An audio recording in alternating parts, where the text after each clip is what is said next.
Okay, we are live. Good morning to all.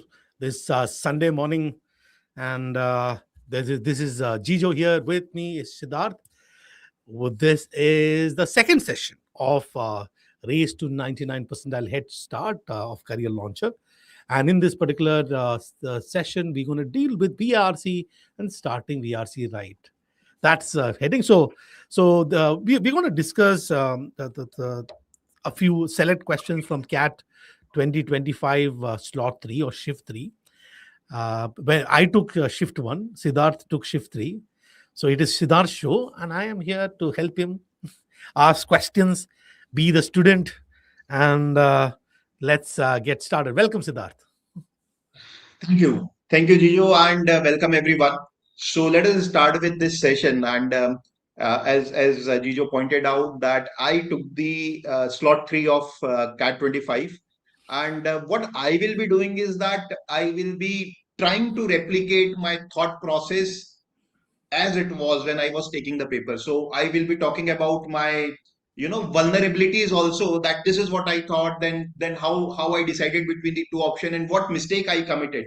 And Jijo sir is of course here to give us more insights on how we could have looked at the question or the passage in a different manner. And we will take forward this session through a lot of conversation and insights wherever it is required. So let me start the session, and this will be the flow. So we will be first talking about the big picture, and then we will be talking about the score that is required to get a good percentile. And of course, the large part of the today's session is the third part, wherein we will be discussing about what are the necessary skill and how to solve each type of questions. And you are going to hear a lot of perspectives, because two people are here and both of us may have different way of looking at questions and eliminating the options. So you are going to learn a lot of things today. So Jesus sir, can I start now? Of Go to the course. next slide. Yeah. So the big picture. Now, obviously, we know about this. I mean, any CAT aspirant knows about this, that there are 24 questions, 40 minutes timeline, and 72 marks. So you can get as much as 72 marks in the VRC section.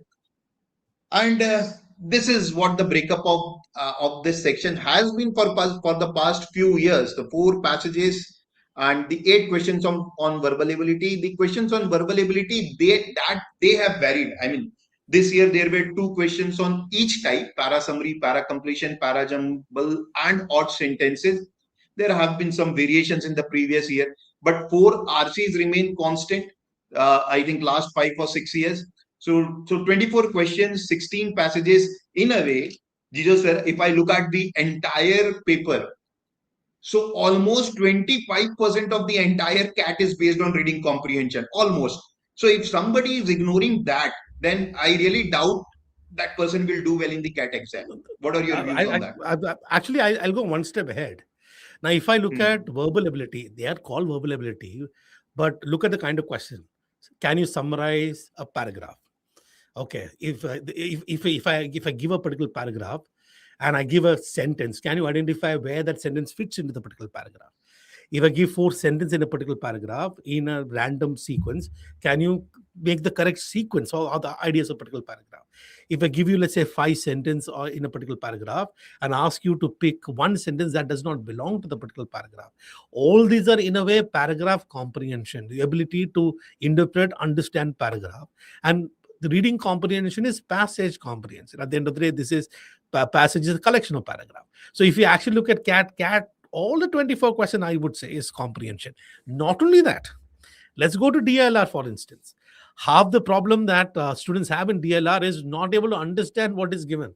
I mean, the English that is given. So let's look at, for example, even maths. A lot of people struggle in terms of understanding certain arithmetic question because of the language that is used. So I would think that comprehension, of course, the VRC section is all about the comprehending ideas that is given in written form, but the sense of comprehension of written things is also there to some extent when it comes to DLR and QA as well. So I will go one step further, Siddharth. They're saying that if you're not good in comprehension, CAT is done. So Undoubtedly, the most important is skill. yeah, it is an important skill. And there you go. Yeah. We Yeah. can So, sorry, please continue. Yeah. yeah, so I was just coming down to that 72 marks, and there are theta questions also. There are 4 in verbal ability, so you do not get negative marks for those questions. And there is an insight when we solve the verbal ability question. There is some inference we can draw out from the attempts that students make, and I have some insight on that I will like to point out, but that will come later on. And then there are the other questions for which you get +3, and of course there is negative marking -1 also for that, right? So this is the overall CAT 25 ka picture, but today we are focusing on VARC. So let us talk about that. So 99.5 percentile was at 47 marks. So net 16 questions. This is a scaled score. So we are not looking at the slots. We are looking at the scaled scores. So 47 marks, 99.5 percentile, net 16 questions correct. If somebody gets, then that is 99.5 percentile. 99 percentile was at 43 marks. The important thing is that a lot of colleges have cutoffs at say 85 or 80 percentile, right? So I'm talking about the IIMs, that is. So for that, 20 to 23 marks, getting 7 to 8 net questions. When we say net questions, that means that net correct. So if you attempt 20 questions and you get 17 right, 3 wrong, something of that sort. So we are saying net 16 questions ka marks, 48 marks आना चाहिए था to get 99.5 percentile, right? So this is the graph for the past 5 years. If you look at it, and here I will also like to have insight from Jijo that if you look at it, the 99.5 percentile is usually around 43, 44 marks. If you look at CAT 21, that was slightly higher, 49 marks, but 43, 45, something near that, 99.5 percentile. 99 percentile is near to say 42, 43 marks. Jijo, your insights on this? Yeah, so it basically says that you don't require the entire 72 marks to get. I think one of the mistake that people make is this 99 percentile is a rank. It is not marks. So it simply means that I have beaten the 99% of the test taking population. Everybody cannot be in the 99th percentile, unfortunately. But the fact of the matter is, if you actually look at, let's say, go back one slide, just to take that thing, just one slide. Look at the 50th percentile rank across the 3 sections. So we are looking at 50th percentile rank is what? It's 2.5 lakh people taking the test, 1.25, 1.29. You're beaten half the, almost 1.29. We are looking at getting net 3 questions correct. And you might be asking this question, why on earth? Is this paper difficult? Is that why if the 1 lakh people can't get 3 questions correct? If you look at DLR, that is 2 questions net correct, and QA is 2 questions net correct. Another thing that you also see is when you look at a jump from the 50th percentile to 60th percentile, that is a jump of 1 more question from 3 to 4.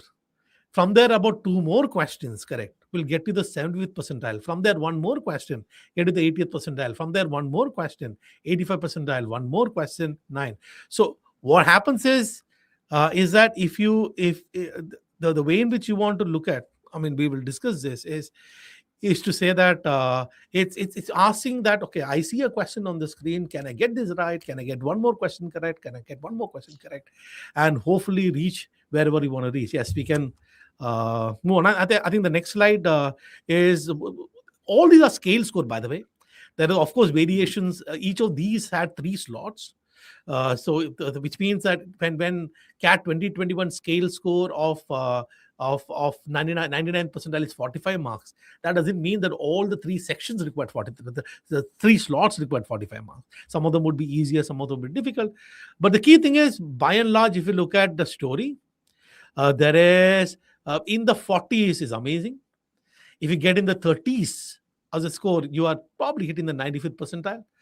The late 20s would be the 90th percentile. the early 20s to mid 20s, 85th percentile, less than that you're reaching there. So that sort of is what we can see from the CAT BRC. So CAT 2026, we don't know what level of difficulty the paper is going to be, but the story would be probably very, very similar to what we see in the past. Okay, we can move on to. So I think basically, we can say that around 60% of the marks, 72 ka 60% of the marks is great, right? So yeah, you get around 43, 44, whatever it comes down mathematically. So that will get you 99 percentile in say most of the cases.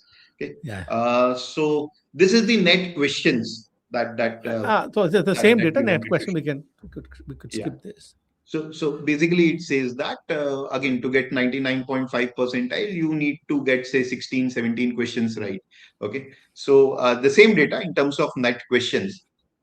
Okay. So this is the score versus percentile, indicative score versus percentile. Once again, the same thing, but in a different format. Do you any insight on this? So if I look at the inside is very, so inside is simple. Number one, there are 24 questions that is given to you, but the 1% of the test taking population, the top 1%, is able to get about 14 to 15 questions net correct out of those 24 questions. And your target, I don't know what your target is, whether you want the VRC to rock in VRC, or you're looking at least clear the cutoff of VRC. Whatever. Obviously, you might based on your category, you probably may not require this. Obviously, is for general. So the percentile rank is of course the cutoff, and cutoff is different for different category. But whatever it is, at the end of the day, all that it says is that we have to basically get double digit questions correct. Which brings to the question in terms of, based on this data, the assumptions that people make. I think that which is our next set of discussion. The assumption that people make in terms of getting these 10 questions correct, the scoring in VRC. If you go to the next slide, so it's like, okay, so if I've got 24 questions. So Siddharth was talking about, you were talking about 60% marks. There's a math that is that 80% multiplied by 80% is 64%.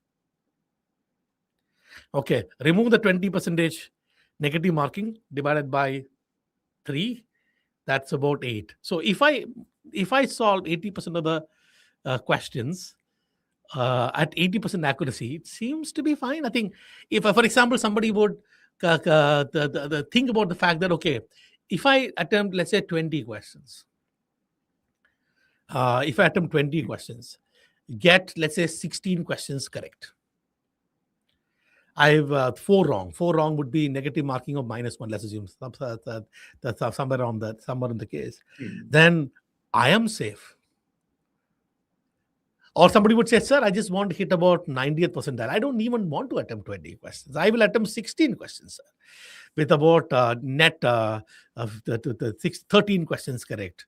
I'll get 1 negative. I'll held the net 12 marks. I'll still get the 90th percentile.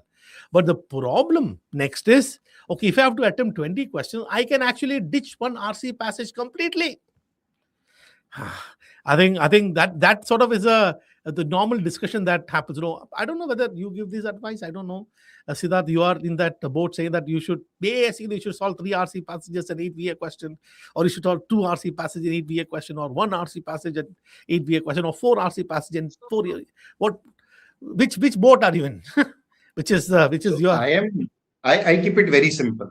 I keep it that simple that I will look at all 24 questions and I will skip those about which I have serious doubts and I'm not able to figure out that what could be the answer. Otherwise, all 20, because without reading the passage, I cannot decide how to leave it. And without reading the question and the 4 options, I cannot decide whether it is easy or difficult. Unlike quant, wherein you can figure out very quickly in the English or the VARC part, you have to devote some time to figure out whether I can solve it or leave it. So my intent is clear. All 4 passages, all 8 verbal ability questions have to be read properly and then decide that whether I need to attempt or not. Of course, it brings us to the next discussion, which is the root cause of why students Ah, say that attempt 3 RC or 2 RC so is the speed part, so that let's people let's believe that it cannot be so, solved. so let's test the hypothesis. If you look at if we move to the next slide, what this is what people assume. There'll be Yeah. two easy RC, one medium RC, one difficult RC. In general, paragraph jumble is tough. Paragraph summary is this. We have these assumptions, but if I look at the CAT 2025 slot 3, where we have data. So once a CAT is done, there is that response sheets are. Yeah. I am release response sheets. A lot of students submit the response sheets so that we can evaluate their percentile. So we have that data of a substantial number of students. And if we move to the next slide, the story is very different. So let me just tell you what this graph looks like. What does the graph means? This graph talks about percentage accuracy and percentage attempt. So all these bars that you see here, that is a percentage attempt, and all the line that you see, that is percentage. Sorry, the lines are percentage attempt and the bars are percentage accuracy. I'm really sorry. Okay, let's start with, for example, the first one. The first one, where is the attempt is 61 percentage. So that's a black dot, black line. The attempt is 61 percentage. There you go. Yeah, that is 61 percentage of the students attempted the particular question, out of which 72 percentage of them got it right. So if you color code anything about 70 percentage to be easy, look at, for example, passage number 1. The three greens and one yellow. Passage number 2, one yellow and three greens. Passage number 3 is varied. Passage number 4 is varied. If you look at paragraph summary, one medium, one easy. Paragraph completion, one medium, one easy, one difficult. What's going on? And the second thing is, if you look at the attempt of passage number 4, the attempt is close to about 73-74%. That's passage number 4, barring, let's say, question number 1. That's about 74%. Majority of the students felt that passage number 4 is easy to attempt. And look at, for example, passage number 2, the attempt.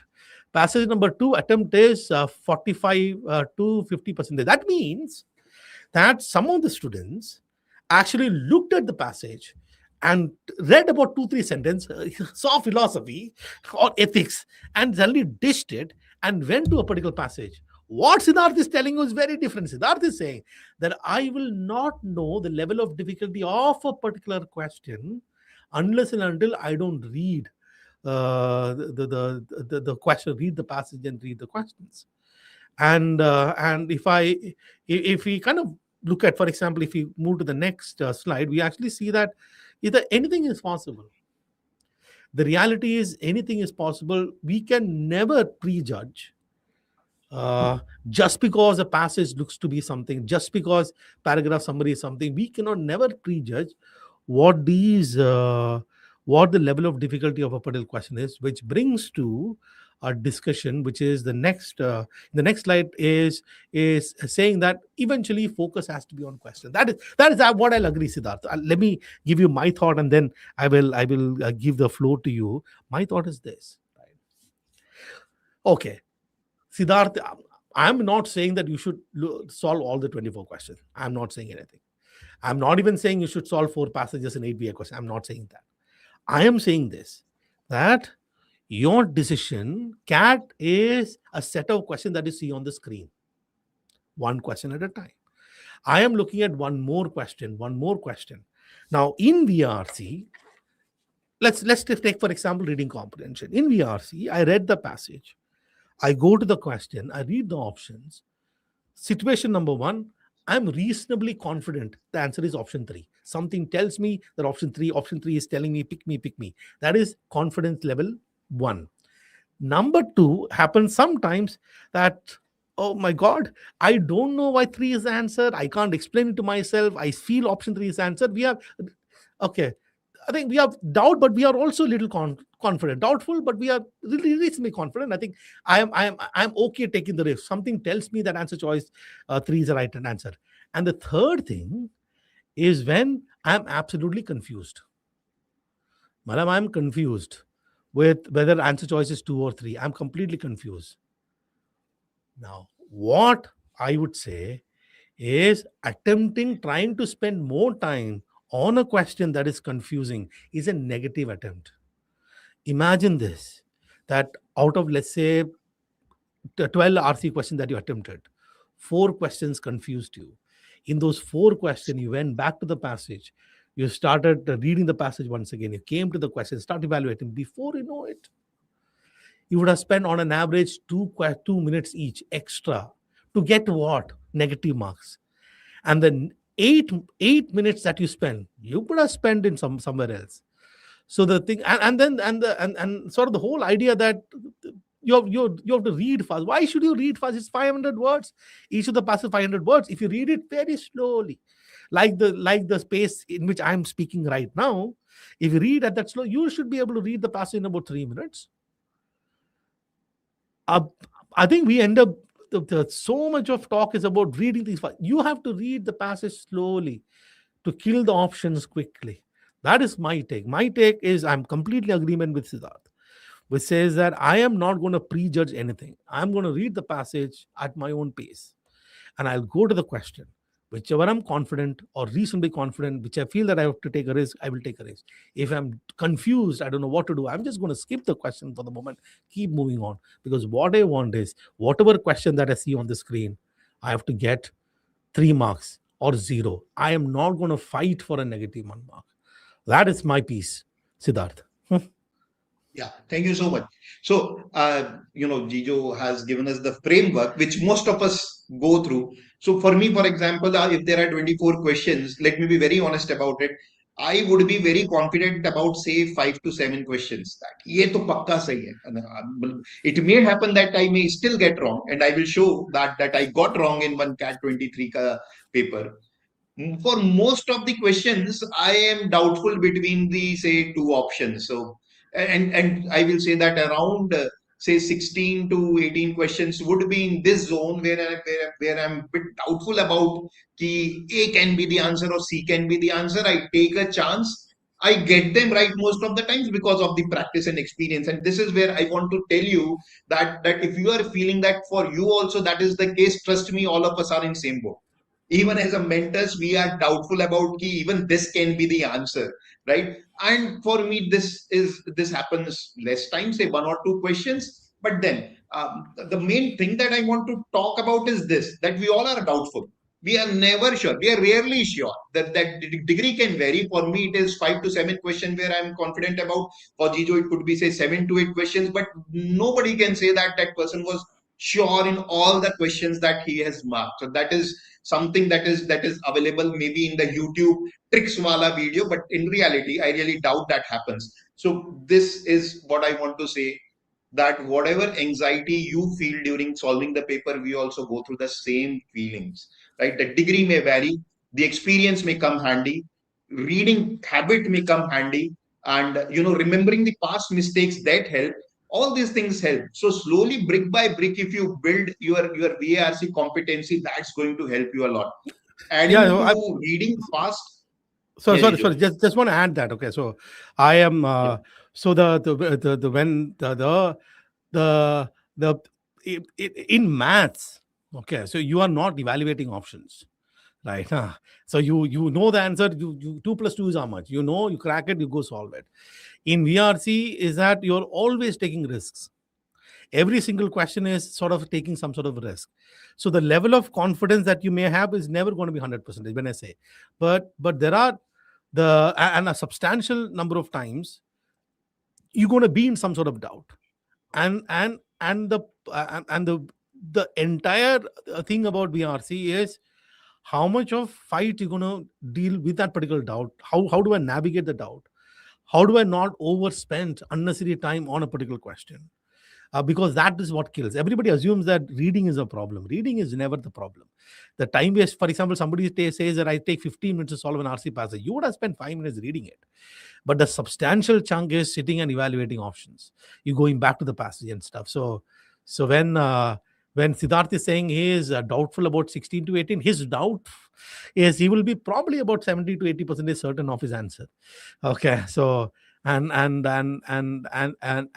that's sort of something I want to add. Okay, carry on. Yeah. So And this thing about reading fast, and you don't need to read fast, as Jijo has pointed that out. 150 to 180 words per minute, even if that is your speed, you will be able to complete it in 3 minutes time. Another thing, Jijo, that the students come and say to me a lot of time is that they have to go back to the passage again. Now, personally, I mean, you can differ here, but for me also, most of the times, for most of the questions, I have to go back to the passage and refer again because the options are so close. And that is not waste of time. That is for me at least evaluation of the option. When I'm confused between A and B, then I have to go back and check that which better suits as per the passage. I don't rely on my memory just by reading it once. So regression for me is a very practical choice that I make during the RC passages. What about you, Jijo? So a couple of things here. First of all, the passage is right there. Right, you have every right to go back to the passage to refer. Why won't you do it? But what I've seen here is that if I pick out the key ideas from the passage, right? So think of from a question setter's perspective. The question setter would have spent 1 hour, 2 hour creating that RC passage and RC questions. The question setter would have spent considerable time in that passage. But the question setter understands that when the question is given to you, you don't have that much time. So what I've seen across all the CAT, in fact, any paper for that matter, it could be GMAT or GRE, take any test, or LSAT of the US LSAT, any aptitude test globally, standardized aptitude test. What I've seen is the question revolves around key ideas, right? So if I pick the key ideas of each paragraph, a substantial number of questions would revolve around those key ideas, and it is kind of rare that you would have something which requires some deep understanding of the particular passage. Given that, if I get the key ideas, the distortions of those ideas is the many cases it comes. You can actually many cases I do not have to go back to the passage referred to, but there is no harm in any thing or port going back to, but you are going back to the passage with a clear objective. So you are Yeah. basically saying that I know that I got confused with these two options. I know why I'm confused. I want to go back and refer. I know exactly where I can refer this from the particular passage. It's when people there has to be some purpose in terms of going back and referring. I think a lot of people do it. I think Siddharth, I have also heard Rahul saying that he keeps going back to the passage and referring it. I don't go back to the passage much. When I saw, if I have to go back to the passage, I'll say I'll deal with this question later. Okay, बाद में करता हूँ ये वाला. Okay, if I have to go back to the passage, I can go back to the passage anytime. That's what I would say. But to your point, is absolutely fine referring to the passage. Absolutely fine. They're absolutely fine with sub vocalizations. Whatever works for you works. The only thing that you have to the only caveat that I'm saying is there got to be a point beyond which you are not fighting with the question. That is say that I'm fine. I lost this battle. There are 24 soldiers that you have. It's a battle that you have fighting from your soldier to the question setter soldier. The war is VRC section. In to win the war, you might to be willing to lose some battles. That's what I would say. Yeah. Thanks. So now next, let us walk through the skills that are required. And the first is reading comprehension. And the first question that comes to mind is, and again, something that we have heard a lot of times, whether to read questions first or RC first. What is the right approach? The right approach to read and solve the passages. So Jijo, over to you. What is your right approach? And then maybe I will point out that's what I see, do. I think I don't know what is right or wrong in this particular case. You can do whatever you want to do. A lot of people say that I would want to look at the question first but this is my point. Okay, my take is this. So I told about a war. Now let's assume that it's a war between I don't know this Russia Ukraine. Okay, मेरा तो औकाती नहीं है. So I am Ukraine. Russia is a question setter. So imagine this. Okay, question setter is Russia. I'm Ukraine. I'm fighting this battle. There is a passage. Passage is NATO. Passage is giving me all the ammunition to go and fight the war. Now, if I go to the question first, it's like I'm going and meeting, I'm entering the battlefield first and see kaisa ye log. It doesn't make any sense to me. well, kuch leke jao na. So the second of all, so the second issue that I have is, yaar, matlab, one is the answer question will be revolving around passage ka 500 words only na. Every answer is there in the passage na. So whatever is a question, the question is just simply, you can say global question, local question, logic. I keep a lot of things, inference question, this question, everything about which is true based on the passage. This is all it. This is number 2. So why are we going to the questions? Third is I want to have one style of reading.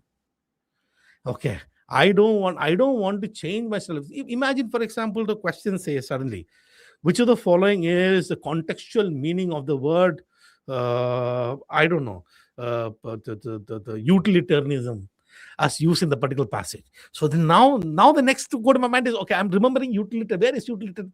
I don't want to do all that. I am just going to read the passage first, chup chap. Right. I'll go to the question. When I read the passage, I don't even read first sentence, last sentence. I'll read it just like that. So I read the passage first. Aram se. So one of the things is that I am not choosing these passages. I don't know who the author is, what he's going to say. I'll take some time aram se. Read the passage first. Go to the question. Deal with every single question. If a question confuses me, I'll skip the question at the minute. I'll move to the next one. I'll move. Then if I feel like, okay, chalo, these couple of questions I have to evaluate, I'll go to the passage. Evaluate at some point in time. If I feel that absolutely confused, I'll either take a bet or I'll say, all right, you win. This battle you have won. That's what I would say. So I don't know whether the approach is right, Siddharth, but I would suggest that, yes. So what is the question say? Read the passage carefully, then answer the question that follow. No? So respect the instruction only. No, passage carefully, padho, answer karo. So for every question, in the order, that's what I would do. Sit. So I will simply say I'm copy pasting Gijo's style. That's what I also do. I never look at the questions first. I always go for RC and read it calmly without getting panicked. And here one more thing happens a lot of time, Jijo, that if I find RC very difficult, right? So at what point I should say that let me come to this RC later on. So for example, my RC number 1 was easy. RC number 2, I started reading it and I thought that, okay, this is damn difficult. I remember it happened with me in CAT 23 or 24, 23, I think it was. Technology and philosophy merged passage was there. Then at what point I should decide that I should come to it later. So for me, it is reading the first paragraph and then again a few lines of second paragraph or maybe second paragraph, and then I was not able to understand much. I left the passage and then came to it later on when 4-5 minutes were left. So as a student, as an aspirant, when I take the exam, this is how I decide. If I am not able to understand the first 2 paragraph, I leave it for later part. Then later part, maybe when I come back, I will look at the questions first and then I can decide what to do. But everything is fluid and flexible. There is no fixed formula for me that this is how I will come later on and solve it. What do you do in such cases? एकदम simple ना, मतलब let the situation come, we'll deal with it at point in time. कुछ समझा ही नहीं, क्या करो अभी. Okay, I will just skip it and move to the next one and come back to this particular passage next. At the end of the day, CAT is about what? CAT is about ensuring destroying the rest of the test takers. ना ये है ना CAT. Okay, if it is difficult for me, मतलब I am going to assume that it is difficult for everybody. I am this stud sitting there. When I'm taking the test, I am the only person. There are only two things. There's a screen in front of me. There is me. These are the only reality at that point in time. I don't care about the rest. If something is difficult for me, I'm just going to assume it's going to be difficult for all. Chalo, I'll just move on. So I would, and then there is a stupid conversation. That inference-based question is difficult. Inference means something that is true. Na? So why would, I think the whole point about presuppositions and assumptions and thinking what you're going to do on the day of the CAT right now, why? I think that you all the issues will prop up. You will deal with them. But the fundamental thing is to just read the passage first and then move on. Okay, we can actually walk them through. So here Siddharth is gonna take them through. I will chip in whenever I want. Okay, this is the passage that we selected. Yeah. Okay. This is passage number 3. So moderate level of attempts and ठीक है. So 2 easy questions, 2 difficult questions. Not difficult, but 2 easy questions and 2 maybe moderate kind of questions. So what I am going to do is uh, there were 4 paragraphs in this particular passage. If you can see 504 words, and this has been picked up from some essay tribal verse by Jane Devi. So 4 paragraphs. What I am going to do is that I will be showing you one paragraph at a time and reading along, and then from that the way I do it in exam, I try to remember the key message from each of the paragraph, and my objective will be to showcase you how I identify the key ideas. All right. So this is the first paragraph of that passage. What it says is that, let me read it. Once a society accepts a secular mode of creativity within which the creator replaces God, imaginative transactions assume a self-conscious form. Right. Uh, Now what happens? Let me parallelly tell you what is going through in my mind when I read it for the first time, what went. And today also when I'm reading, the same thing goes inside my mind. That first line did not understand what it is trying to say. Now a lot of students commit mistake that let me leave the paragraph. Give it some more time. You cannot have a complete understanding of a movie in first 5 minutes, right? So why do expect the same thing from a passage? Let me give it some more time. So the first line I did not understand much. It is talking about some creativity, secular mode, and I don't know. The tribal imagination, on the other hand, is still to a large extent dreamlike and hallucinatory. Now I can make some sense that it is perhaps talking about two set of people. One is secular mode and one is tribal imagination. What it is talking about, I'm still a bit confused. Let me go through the third line. It admits fusion between various planes of existence and levels of time in a natural and artless manner. So third sentence plays a role of explaining what is tribal imagination. Still not very clear. The fourth line lake makes my life easy. In tribal stories, oceans fly in the sky as bird, mountains swims in water as fish, animals speak as human, and stars grow like plants. Wow. Now this line explains me what earlier lines were trying to say. Basically, ये line पढ़ के लगा कि वो कुछ कर रहे हैं, कुछ तो भी कर रहे हैं, right? So now this makes sense that it is a fusion between planes of existence and levels of time. So basically, it is saying that they do a lot of stuff which may seem random to normal people, right? Spatial order and temporal sequence do not restrict the narrative. So once again, the same thing I've understood from this line. This is not to say that tribal creations have no conventions of rule, but simply that they admit the principle of association between emotion and narrative motive. So the stars, sea, mountains, tree, men, animals can be angry, sad, or happy. So that one line explains me the entire paragraph. However, that is not the main idea of that particular paragraph. So what is the main idea? Now I can summarize in my own mind that basically it is trying to say that in tribal imagination or tribal way of art, everything is fluid. They do anything, although it is not that there are no rules of or conventions, but they do a lot of stuff which we may not understand. So basically this is these are the important things. Tribal imagination is dreamlike and hallucinatory. It is fusion between existence and time, and author has explained it through example. This is the only message that I have to remember, right? That it is explained through example, and this is the message that it is trying to pass. The first paragraph, that it is fusion between existence and time. Now my life becomes easy. I expect that it is going to take this idea forward. Let us read the next paragraph. It might be said that tribal artists work. Sorry. Yeah. Just want to say something. If you look at the previous paragraph, Yeah. okay. Yeah. So sorry. I think what I want to see, when you start reading up, like what Siddharth was saying, when you start reading a particular passage, I don't know. This is not my choice. I don't know the title. I don't know the source. I don't know. I know nothing about this. Okay, but I know one thing, that the author has some intention in anything that the author writes, right? So author is intended to do something. Either author wants to explain something, or author wants to analyze something, or the author wants to persuade me into thinking something. Author has an intention. Okay, and what you see is, if you look at a paragraph, A paragraph is, let's say in this particular paragraph, is a collection of, I believe, 1, 2, 3, 4, 5 sentences, right? The paragraph has got 5 sentences. What Siddharth was telling us, there is a hierarchy of ideas in a hierarchy to this, which means every sentence exists for a reason. There is that one idea, and every sentence is trying to do. If I look at first sentence, the first sentence is saying that a society, it's a secular mode of creativity, is some self-conscious form. God knows what that means. Okay, that's a background. And then say tribal imagination on the other hand, giving a contrast. Tribal imagination on the other hand is dreamlike. Fantastic. And author is now going and explaining what does that mean. Thankfully for Siddharth, that explanation of author helped Siddharth understand the idea. अच्छा ठीक है, तो वो लोग कुछ भी कर रहे हैं. So that is like they are imaginative. So the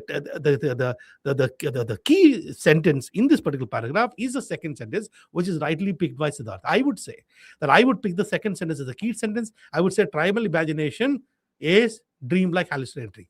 And there are certain sentences. If you look at what is the third sentence doing, it admits fusion between various, it is explaining what that means. There is a fusion between various planes of existence and levels of time in a natural, artless manner. There is a lot of fusion that happens. What is the fourth sentence doing? Give an example to explain that thing. It gives an example. And that is what is the fifth sentence doing? This is not to say that tribal creation have no conventions or rules, which means author is making a clarification, saying that ऐसा मत सोचो इस पर completely time pass है. This is not absolute time pass. So don't go like I'm giving gali to tribal imagination. Please bear with me. They have still rules. The only thing that I'm saying is that there is there is an association between there is emotion and narration as an association. And the last sentence is merely reinforcing the whole idea. So if I look at one paragraph, what Siddharth has done is not a summary of this. Siddharth did not pick up 5 sentences together and knit those 5 sentences together into one thing. Siddharth did not do. Siddharth just said, "मैं एक idea लेके जाऊंगा." Okay. So in Siddharth's mind, after moving from paragraph number 1, he's saying tribal imagination, dreamlike. बहुत सारे example दिया है. That is what Siddharth is. Now Siddharth has 2 choices. Siddharth can keep this idea in head, or Siddharth can write this on a piece of paper. TI, tribal imagination, equals dream like. Finished. Either that idea is on the paper or that is in that. So what Siddharth has actually done here, if you notice very clearly, is that his entire purpose, or say that what is that one takeaway that I'm going to do. I am also assuming Siddharth by and large knows where this passage is likely going to go. Author ne abhi bol diya. Tribal imagination is dreamlike. An author now has to sit and explain to us what does that even mean? What does this hallucinatory means? How what are the things? So therefore in this particular passage, one of the things that you realize is, okay, author's intention here is kisi ko gali nahi de raha. Okay, his author is not trying to evaluate anything. Author is not trying to say whether tribal imagination is good or bad. Author is trying to explain to us what tribal imagination actually means, and in this case, dreamlike. So I would say that this is exactly what Siddharth has done, is that Siddharth did not, let me repeat, Siddharth did not synthesize the idea or connect all the sentences together. Siddharth merely picked one idea that Siddharth believes it is a key idea of the particular paragraph, which is to say that the entire paragraph exists for the one and only thing, that is to tell us that tribal imagination is dreamlike and hallucinatory. That's it. And what is dreamlike and what is hallucinatory has been explained by the particular passage. But all that you take away from this particular paragraph, and I would completely agree with Siddharth, is that sort of one idea. Good, Siddharth, that's all. You can carry on. Sorry. So the next is, it might be said that tribal artists work more on the basis of their racial and sensory memory than on the basis of cultivated imagination. Now, once again, when I read this line, I'm not very much clear about what it is trying to say, but now at least I have my background information, and the last paragraph helps me that it is connected to their imagination or artwork is fluid, right? Artwork comes here. In order to understand this distinction, we must understand the difference between imagination and memory. We must understand, there are some keywords in every paragraph or passage which in a way helps us to understand that this is an important line. For example, in the last one, on the other hand, if you go back, on the other hand, it's a keyword. Whenever there is a but, yet, then author is trying to pass some important message. For example, here also, as Jijo pointed out, कि वो ऐसा नहीं बोल रहा है that कुछ है ही नहीं rules वगैरह ना, it giving some concession. Okay, so here it is this: we must understand the difference between imagination and memory. Now my mind is anticipating that author has already told that, okay, I am going to tell you the difference between what is imagination and memory, and in the next few lines, this is exactly what the author has done. In the animate world, consciousness meets two immediate material realities, space and time. We put meaning into space by perceiving it in terms of images. The image making faculty is genetic gift to the human mind. This power of imagination helps us understand the space that envelops us. With regard to time, we make connections with the help of memory. One remembers being the same person today as one was yesterday. Now here I will pick that word which Jijo used in the last discussion, hierarchy of ideas. This is where precisely I can showcase you what is the hierarchy of ideas. So there is one key idea that author is trying to pass, right? For me, that is line number 1. Now to showcase that idea and to explain it further, he has picked two different ideas. That, okay, now I will tell you the difference between imagination and memory.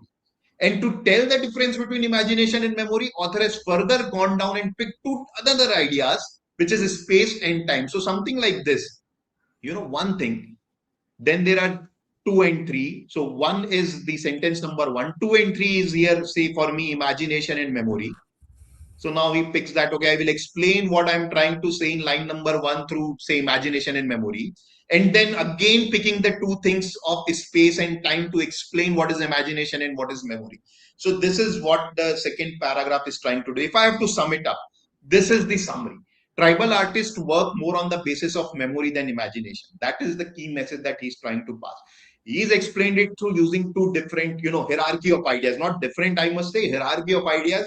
And here comes memory and imagination. Memory is equal to time. Imagination is equal to space. When I'm saying equal to, author is saying that with respect to imagination, space is more important, and with respect to memory, time is more important. That's the equal doesn't mean that both things are same. So with respect to, so this is the second paragraph. Jijo, any insight on this? So here, yeah, you're absolutely right. So if I look at, again, I'll say the first sentence, it might be said that tribal artists work more on the base of racial and sensory memory than on imagination. So the tribal artist is more memory based than imagination based.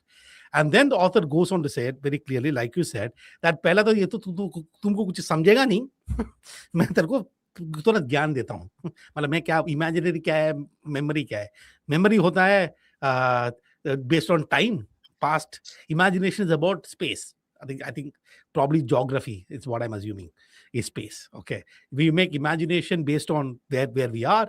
We create memory based on time, and for some reason tribal art is based on time.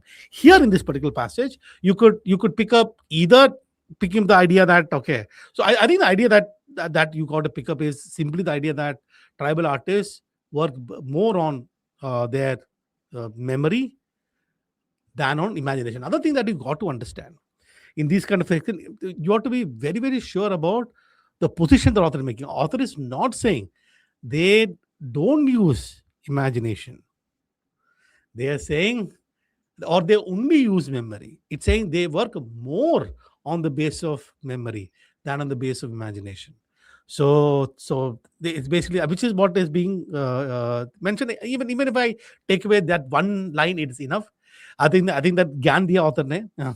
Imagination मतलब the space है, memory मतलब time है.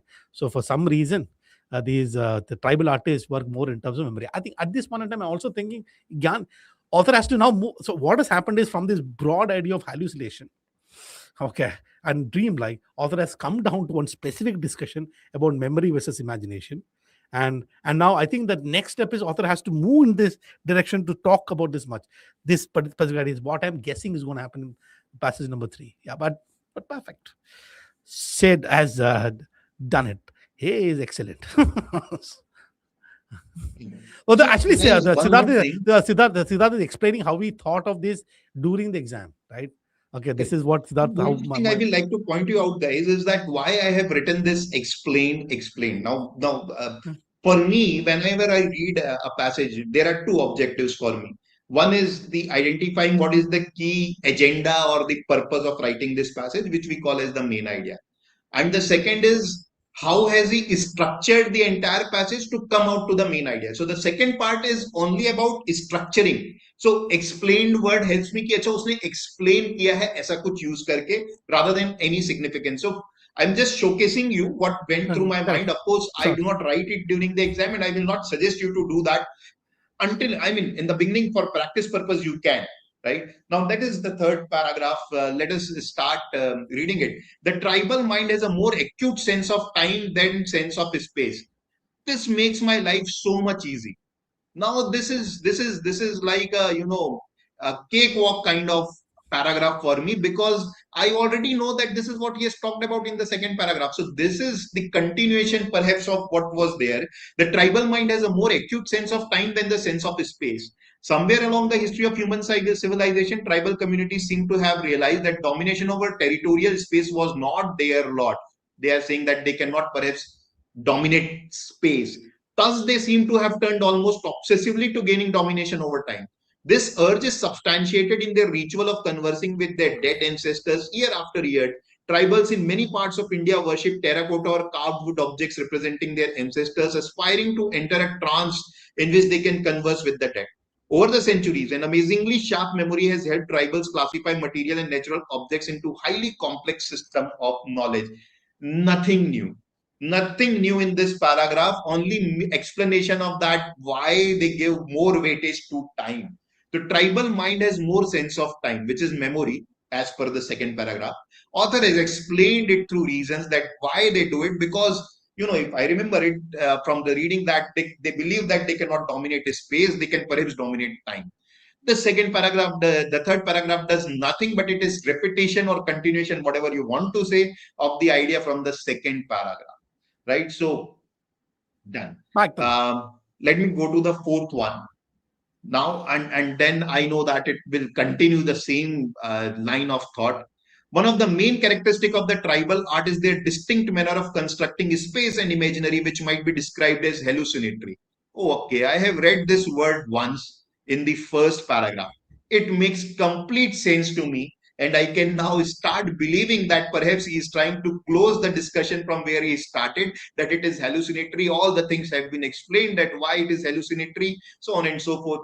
And let me read it. In both oral and visual forms of representation, tribal artists seem to interpret verbal or pictorial space as demarcated by an extremely flexible frame. Once again, repetition of what we have already read before. The boundaries between art and non-art became almost invisible. A tribal epic can begin its narration from trivial everyday event. Tribal paintings merge with living space as if two were one and the same. Once again, repetition of the first paragraph wherein he talked about seas can talk and birds can, whatever things were there. And within the narrative itself or within the painted imagery, there is no deliberate attempt to follow a sequence. The episode retold and images created take on the apparently chaotic shapes of dream. There is nothing new.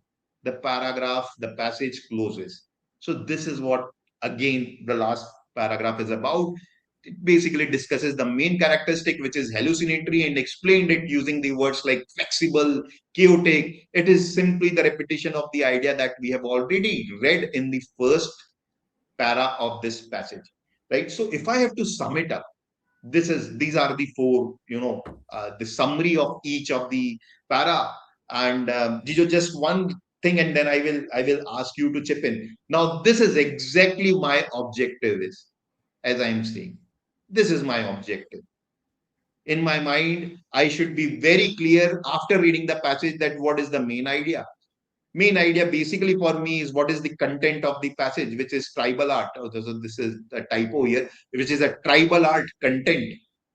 It's on tribal art. And what is author trying to say? Author said that flexible hai, kuch bhi karte hain, time पे ज्यादा stress रहता है. That's it. What is the writing style? Every paragraph he has explained me, like a teacher would explain. So explanatory for me is the writing style or how he has organized the thought. Right. So these are the two objectives. The two objectives for me I have accomplished in this particular reading passage. Jijo, your insights. Okay, you can just go back to the previous slide, and I would let me tell you what Siddharth has done, as I understand, is that the passage is 500 words. Okay, the first paragraph, my gut feeling is about 120 words, roughly. Okay, so roughly about 120 words. What the Siddharth did for the first paragraph, convert the 120 words into an idea about some 5 words: primal imagination, dreamlike. And then also is meant कुछ example दिया है, tribal imagination, dreamlike. Number 2 paragraph, that 120 130 words convert into a simple idea that tribal art more on memory than on imagination. Then the paragraph number 3 says it's the same thing. Tribal art more on memory than on imagination. Same basically. This That's was this. हाँ, More sense of memory. repetition अच्छा, है, कुछ नहीं. repeat. So this is wrong here. Then that's fine. And the last paragraph says this, though the way in which they deal with space, therefore, is very hallucinatory. Constructing space and imaginary, distinct manner of constructing space. So they focus more on time, sense of time. They have a sense of space. So when you leave, you are actually leaving this paragraph in your mind, or converting this 500 word paragraph into a sort of this 20 odd words that is there within. That's all you're taking. That's all your key idea is. When you leave this particular paragraph, you're leaving this. What at this point of time, this, what I'm going to call this, Siddharth? Siddharth is reading for structure. How is been structured? In the first paragraph, introduce the idea of, makes a claim that tribal imagination is hallucinatory. A lot of fusion happens. Then gets into the tribal arts, the content. What is their focus on? They explains the focus is more in terms of memory, and then gives reason as to why they are focusing more on memory than imagination, because that reason is given us. Perhaps they can't have dominant or dominion over space, they probably can have dominion over time. And then comes back to restate the idea that the author started, which is, this explains, now you have a better understanding in terms of why the tribal art main theme is hallucinatory. And I would also agree that it's very, very important to understand author's intent. Author is not trying to make an evaluation of whether tribal art is good or bad. Author is not persuading. Author is here explaining. So I would call it expository, explaining as to what tribal art really is. So leaving this particular passage, now we have a new understanding of tribal art. And I am by and large certain, Siddharth, is that if you go to the questions, the question will revolve around key ideas and key ideas only. ये जो idea उठाया वही होने वाला है. Okay, you can start. So this is the first question. Which one of the following best explains why tribals in India worship their dead ancestors? Very, something which will stick to our mind while reading, because, we all are familiar with these kind of beliefs, right? And it is picked directly from a particular place. I think second paragraph.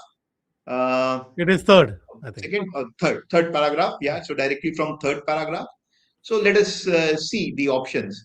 Okay. So first option, tribals show respect to their ancestors through terracotta and carved wood objects. Something of this sort has been mentioned, of course.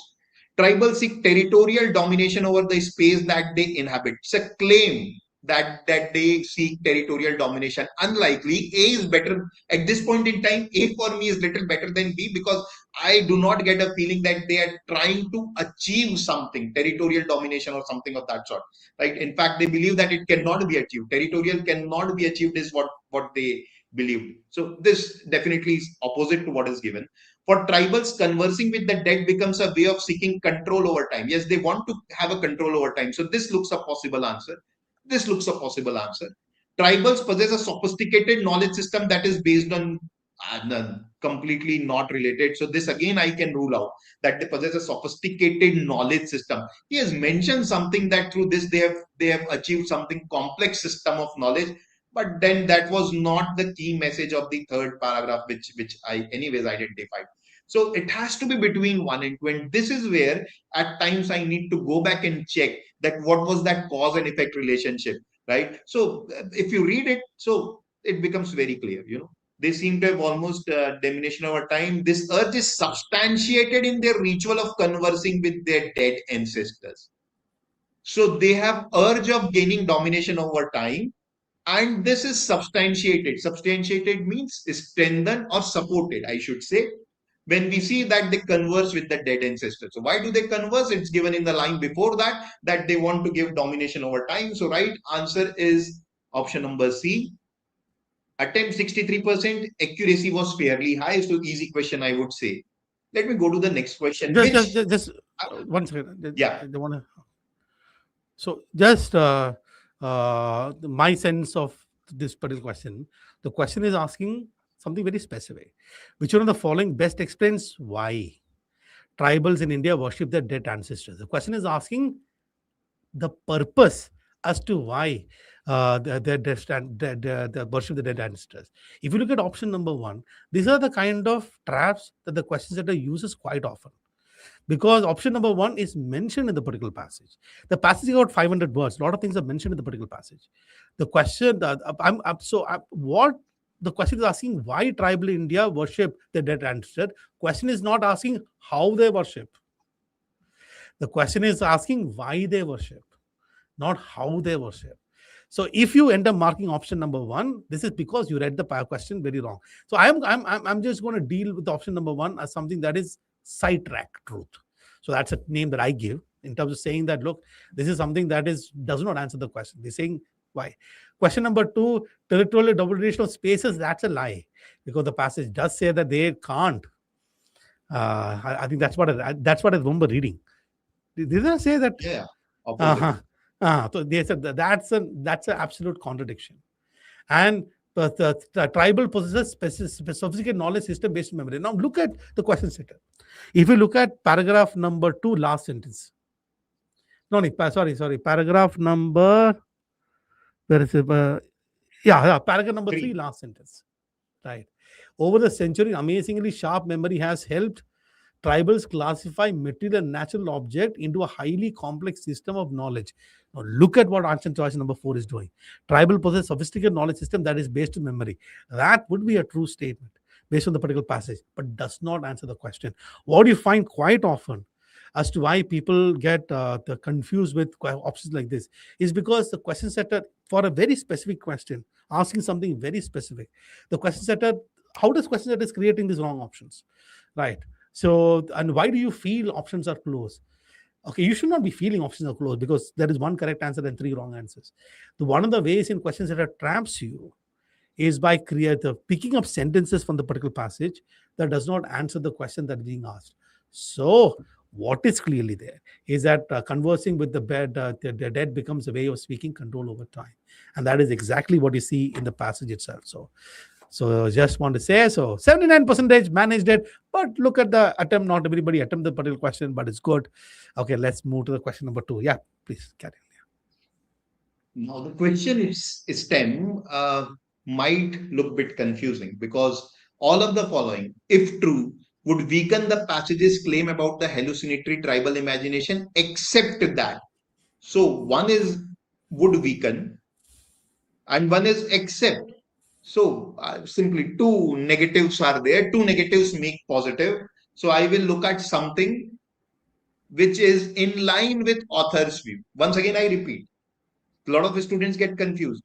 I mean, it's simple marking the words as negative or positive. All of the following, if true, would weaken the passage's claim. So one is weaken. Weaken is negative word. As per I have to do something which is against the message of the passage. Weakening, negative thing I have to do.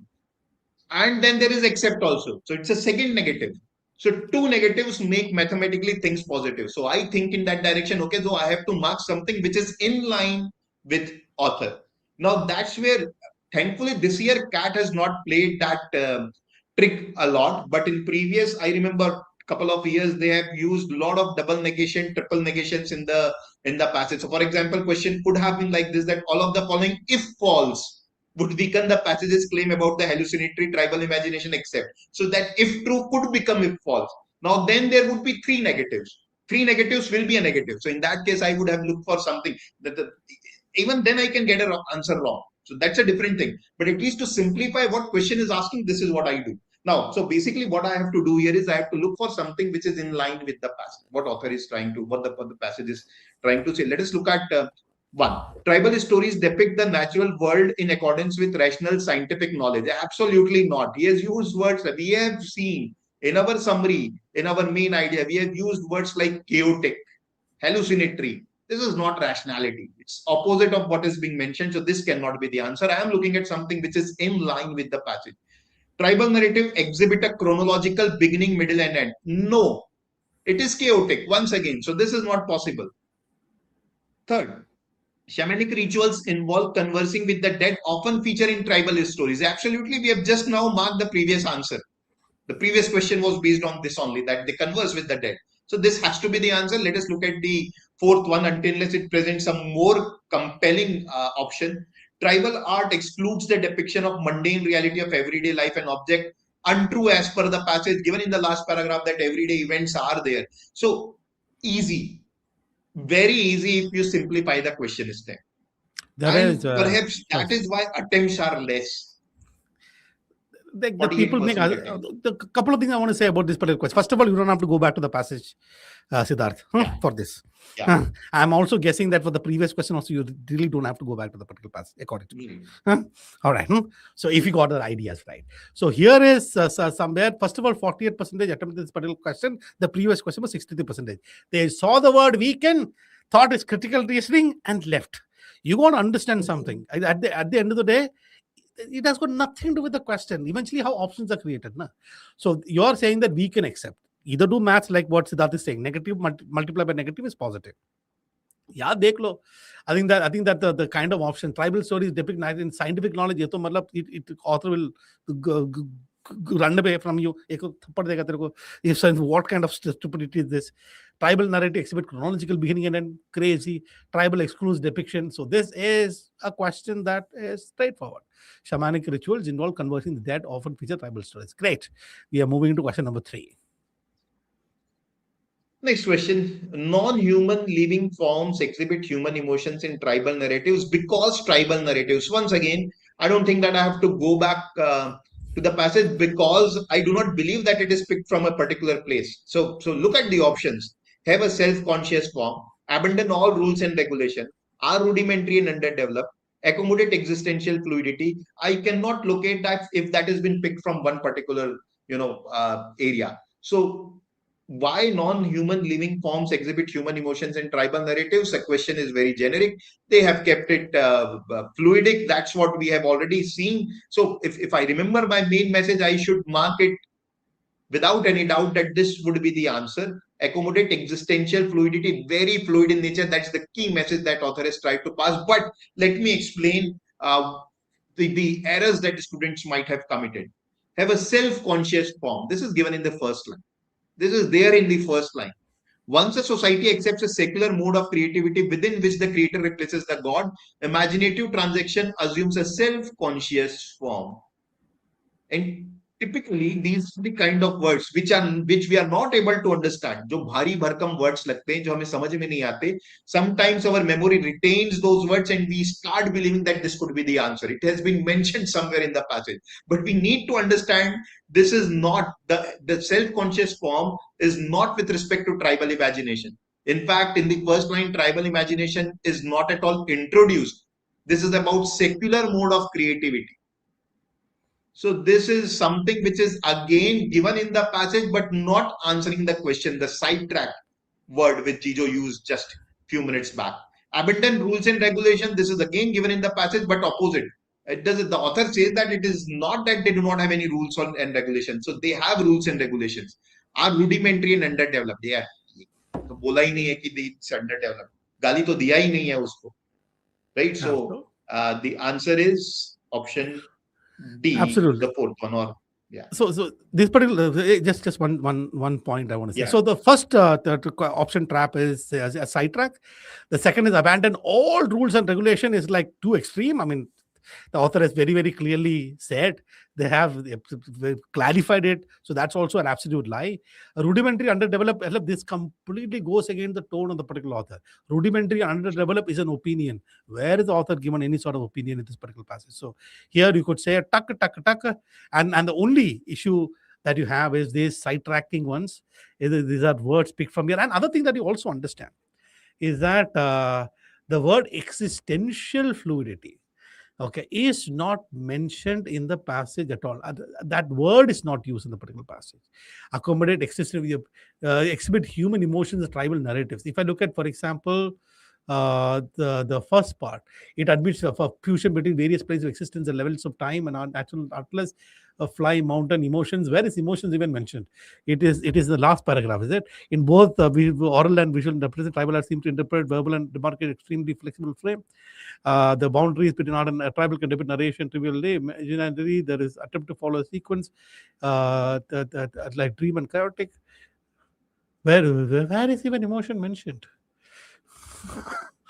I'm just even wondering, is there anywhere mentioned exhibit human emotions in the passage? Pata nahi kahan mention kiya. Leave that as it, as that this way. Okay, but you look at this option. This is saying that extremely flexible frame, or it says cell. It's dreamlike and hallucinatory. What this question setter does is, in this correct answer choice, they're not going to use verbatim words from the passage. They're going to paraphrase it. But paraphrase means it will still be in the scope of the passage, in the intensity of the particular passage, and also the intent of the particular passage. So accommodate existential fluidity is exactly within the scope of the tribal narratives. It's within the intent of the particular author, even though the exact word is not used. So one of the things that tends to happen in things like this is people sometimes ignore the correct answer because they feel that some of these words are not used. But alien words does not mean alien idea. So that's one thing that I would want to clarify. Okay. Yeah. So the last one. On the basis of the passage, which one of the following explains the main difference between imagination and memory? We have identified it while reading the second paragraph without looking at the options. I'm not saying that what is right or wrong, but without looking at the option, I remember that imagination is equal to space, memory is equal to time. This is what the main message was. Now I know that, and now I can evaluate the option. Think very easy question, thankfully, from the picked up directly from the passage. Imagination needs to be cultivated, whereas memory is more intuitive, not there in the passage, not relates to what I'm trying to find out. Imagination helps human make sense of space, while memory helps them understand time. Good choice. Looks a very good choice. Strong chances that this could be the right answer. Imagination is a genetic gift, not mentioned in the passage. Tribal groups value memory over imagination when it comes to creating art and literature, given in the passage, but not answering the question. My question is making difference between imagination and memory. This doesn't talk about the difference, right? It simply tells me that tribal groups value A more than B. So this is again not answering the question. Very easy picking. Answer is option B. Again, the attempts are very less, 58%. I think people left the passage. That might be the only reason. Otherwise, the question was straightforward. I have to say something first of all. Okay. Siddharth made a claim that I always go back to the particular passage. I think that these 4 questions doesn't require any more time going back to the passage, number 1. Number 2, when Siddharth says that I'm reasonably confident, in his mind is absolutely confident that there is the 2 has to be the answer. In this, for example, in this particular case, if I read 2, it is shouting at me, just pick me. So if you recollect the level of confidence I have on answer, I am certain that if you mark this answer, if you read this passage and look at answer choice number 2, your confidence level of this particular question is going to be high. You go to question number 3. If you let's say if we go back to question 3, this maybe you might spend a little time figuring this one out, but eventually mark answer choice number 4. Then question number 2 is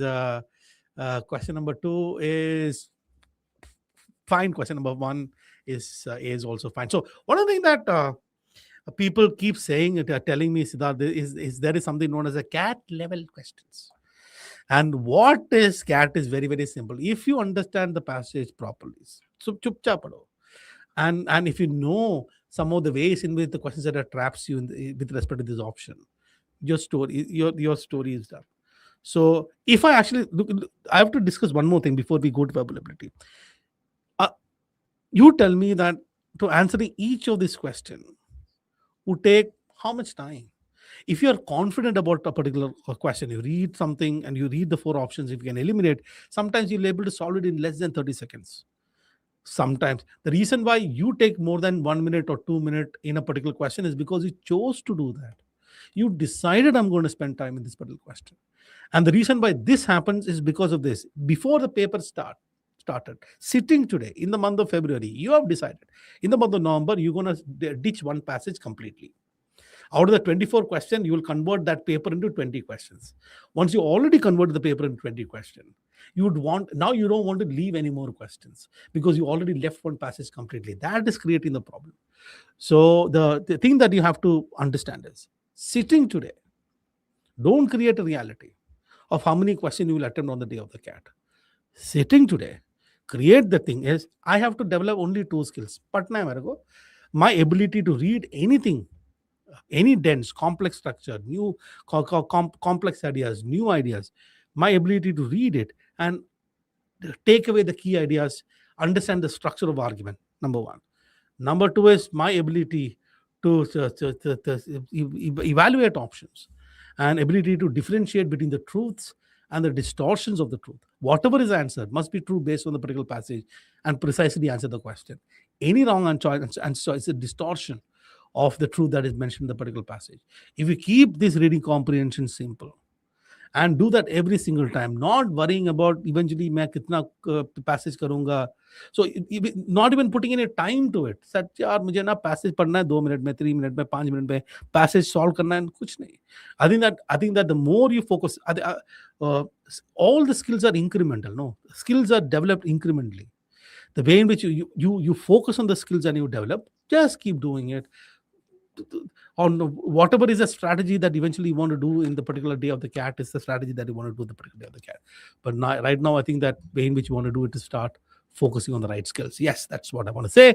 Let's go to verbal ability. Well, another thing that that discussion was incomplete. I remember now what we were discussing about the accuracy level when you said that people believe that 80% of the question with 80% accuracy. For me, I will be damn happy. I'm very happy if I get 80% accuracy in the CAT exam. Right. So 80% assumption itself in most of the cases is wrong. So if you get 70% right, that's very good. Provided, of course, you attempt some even 20 questions and 70% right would give you a good, not 99 percentile, but very high 90s mein percentile. So my logic is simple. Attempt the question as Dijo discussed about the 3 level of confidence. Go by that and don't worry about that. This is what I will achieve. That's something beyond your control. I would say, sorry, I would say that 70% is awesome. So imagine this, Awesome. there are 4 questions for a passage. Let's take passage for the time being. Every passage has got 4 questions. You can get all wrong, 0% accuracy. 1 correct, 25% accuracy. 2 correct, 50% accuracy. 3 correct, 75% accuracy. 4 correct, 100% accuracy. So if you get all correct, 12 marks. 3 correct, 8 marks. Then 4 marks. Then 0 marks and minus 4 marks. That is what, unless until you decide to leave one question. So if you can maintain 8 marks on an average in any RC, it is amazing. Then so 8, if you do 3 passages, 8 3s are 24. That is amazing. And then from the 8 VA questions, if you can get about 10, 12 marks, given the fact that there will be inherent issues with VA, 10 marks, awesome. So if you are someone deciding today, saying that I will do 3 RC and 8 VA question, your awesome mark is 24 plus 10, 34, 36. One question wrong from there, you'll go to 32. One more question wrong from there, you'll get 28. One more question wrong, you'll get 24. Eventually, you will see a score in 20s. So this whole idea that, yaar, kuch bhi karenge 80%, kahan se leke aunga yaar 80% accuracy? If I can maintain on average 8 marks per RC, fantastic. And to maintain even 8 marks on 8 mark average on every RC, I don't even know before reading the passage, before I don't know how the options are created. I don't know how the things are created. The way in which I will look at it is that I will completely ignore RCs and verbal. I am going to simply focus on the questions. मैं क्या है मतलब one passage पढ़ने के लिए आराम से पढ़ने के लिए कितना मिनट लगेगा यार let's take 4 minutes on the higher side. There are 4 passages, 16 minutes. 16 minutes to read the 4 passages I've given. I think that if given the questions, if I skip those questions which is truly confusing me, I can deal with all that. I'm saying that I'm not even saying that you should solve 3 passage or 4 passage or 2 passage or do whatever you want to do. But leave that ideas to the examination hall. If you imagine this, again, I'm going to say, I'm probably repeating this the nth time, but I'm still repeating it, is that what you imagine you're going to be on November 2026 is going to shape your discussion. If somebody is going to is constantly telling you 3 RC karo, 8 VA karo, aaj, in February, and every single day, you will reach that destination. Sit here and say that 24 RC, 24 questions. I will try my best to do as much as I can. For that, I will create whatever is a skill that is needed to achieve that end, and I'll keep fighting. Eventually, whatever happens in the CAT happens in the CAT. But I want to imagine that on the day of the CAT, I want to be someone who would be much better positioned than what I'm today. That's what I want to say, Siddharth. Sorry. Yeah. So basically, guys, so to sum up what all things we have discussed so far, and trust me, the interesting part is coming now, verbal ability. So let me just sum up what we have discussed so far. This entire belief of having a fixation on number of RCs, say 3 and 5, 6 verbal questions, solving around 18 questions in the CAT is absolutely wrong. In the best case scenario, if you get 75-80% accuracy, you would be ending up with, say, 35-36 marks, which, of course, at this stage, you might be feeling that I should get 99 percentile, which is not enough. That's the best case scenario. Most likely, you will commit mistakes and you will end up somewhere between, say, 28-30 marks, right? So do not set that target of 3 RC plus 5, 6 verbal question. I think that's what we have been trying to say. Now let us come to the verbal ability. And before I move forward, there are again some preconceived, lot of preconceived notions, beliefs about verbal ability. कि ये करूँगा, ये नहीं करूँगा, theta तो कर ही दूँगा because negative marking नहीं है.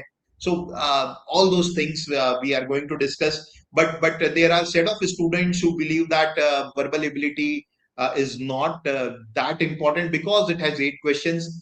I tell you that 8 question is lot, and the basic skills are same. You have to comprehend, you have to eliminate. The basic skills remain same. What's required in the passage. So I would say that you should definitely look at building your skills in the verbal ability also. Right? I would in fact, sorry, just to add, yeah. just to add. In fact, I will say that if you're not doing verbality, you can say goodbye to ERC. 8 question is 2 RCs. Okay, now how much can you push in an RC? How many marks can you push with this RC? What for many of the students, verbal ability is bonus. I will fight for RC, and whatever comes in verbal ability is bonus. It is disastrous. You know why? How much can you put? Your entire life story is about, sir, you put so much pressure on reading comprehension. How much can you push? You'll probably reach in 4 RCs, or how many were RC that you solved? Kitna karoge? 30 marks from RC? 30 marks is awesome, no? To get 30 marks in RC alone, 4 RCs, 30 marks. That's what? On an average, 8 marks per RC. You're doing 3 RCs, probably in your 20s. You're doing 2 RCs, maybe in your 15, 16 marks is going to come from RC. How much can you push? But if you have verbal ability, that can give you 10 marks, 12 marks, 15 marks, 18 marks. Oh, you got to understand that in your preparation for the CAT, I would say that if you ignore verbal ability, basically you're telling yourself, I don't want to go to IIM. Please carry on. Sorry. Yeah. So another thing that let me say that there are these 4 type of questions: the para summary, para completion, odd sentences, and Parajumbles. Now I have seen, and that I perhaps can also show you through the data that we will just be having a look at, that there are set of students who believe that odd sentences Parajumbles को कर देते हैं attempt थोड़ा, because theta है, negative marking नहीं होगा, and avoiding the other set of questions. That is dangerous. I mean, that's a too defensive mindset that because there is no negative marking, let me attempt it. See, if you are attempting it because of lack of time or कुछ तो enter करके आ गया, वो तो कर ही देना चाहिए. Odd sentences, so definitely you should enter something if you are pressed for time, if there is no negative marking. But devoting the time to a particular question because it has no negative marking is very, very defensive according to me. Go simply. I mean, these things have no strategy. Why do we create such type of strategy? The mindset should be simple. I will go through all the questions. I will choose what I want to attempt. जिसके लिए I have more than say 70-80% confidence level. I will definitely mark them. For 50-60% confidence level, I will think about it. करूँ ना करूँ. For 20-30 confidence level question, I will leave it. This is what the objective should be, right? So, Jijo, any insights on this? Yeah, no, carry on. Let's get it started. So the first set of questions is the para summary question, which personally I find easy. Although I mean, I may still get them wrong because we commit mistakes inside the exam hall and also while reading. So para summary for me is easy question, set of question. Definitely something when I attempt the verbal ability part, the first 2 questions that I attempt are para summary. So I click that view question paper and I click that and try to figure out where is para summary and I attempt them, because that for me sets the tone that okay, the passage is small, I do not have to do much, I can quickly solve it in 2 minutes to 3 minutes time, and then perhaps go to the RC. So this is the first set of question that personally I solve. And for me, the way to solve it is, it's once again same thing. Now, what is the main idea of the passage? Para summary is what? The condensed RC. So a 500 word RC ke badle, here it is say 140, 150 or 100 word paragraph is given, and the same logic that I have to apply, I applied in the RC, I will apply in the para summary. So finding out what is the main idea of the passage. And here in para summary, lot of times the keywords tell me that this is the right answer. Okay. So for example, was the first, para summary. Now look at the attempt. 45% students attempted it. Only 45% attempted. Right. So this is picked up. Now this is Dijo has figured it out that from which place this has been picked up. The analysis of mind, perhaps. 45% attempted it. Let us read the passage. In investigating memory belief, there are certain points which must be borne in mind. In the first place, everything constituting a memory belief is happening now, not in the past time to which the belief is said to refer. It is not logically necessary to the existence of memory belief that the event remembered should have occurred or even the past should have existed at all. There is no logical impossibility in the hypothesis that the world sprang into 5 minutes ago, exactly as it then was, with the population remembered a wholly unreal past.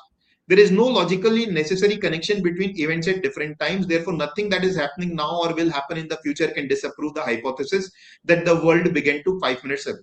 Hence, the occurrences which are called knowledge of the past are logically independent of the past. They are wholly analyzable in the present contents, which might theoretically be just what they are.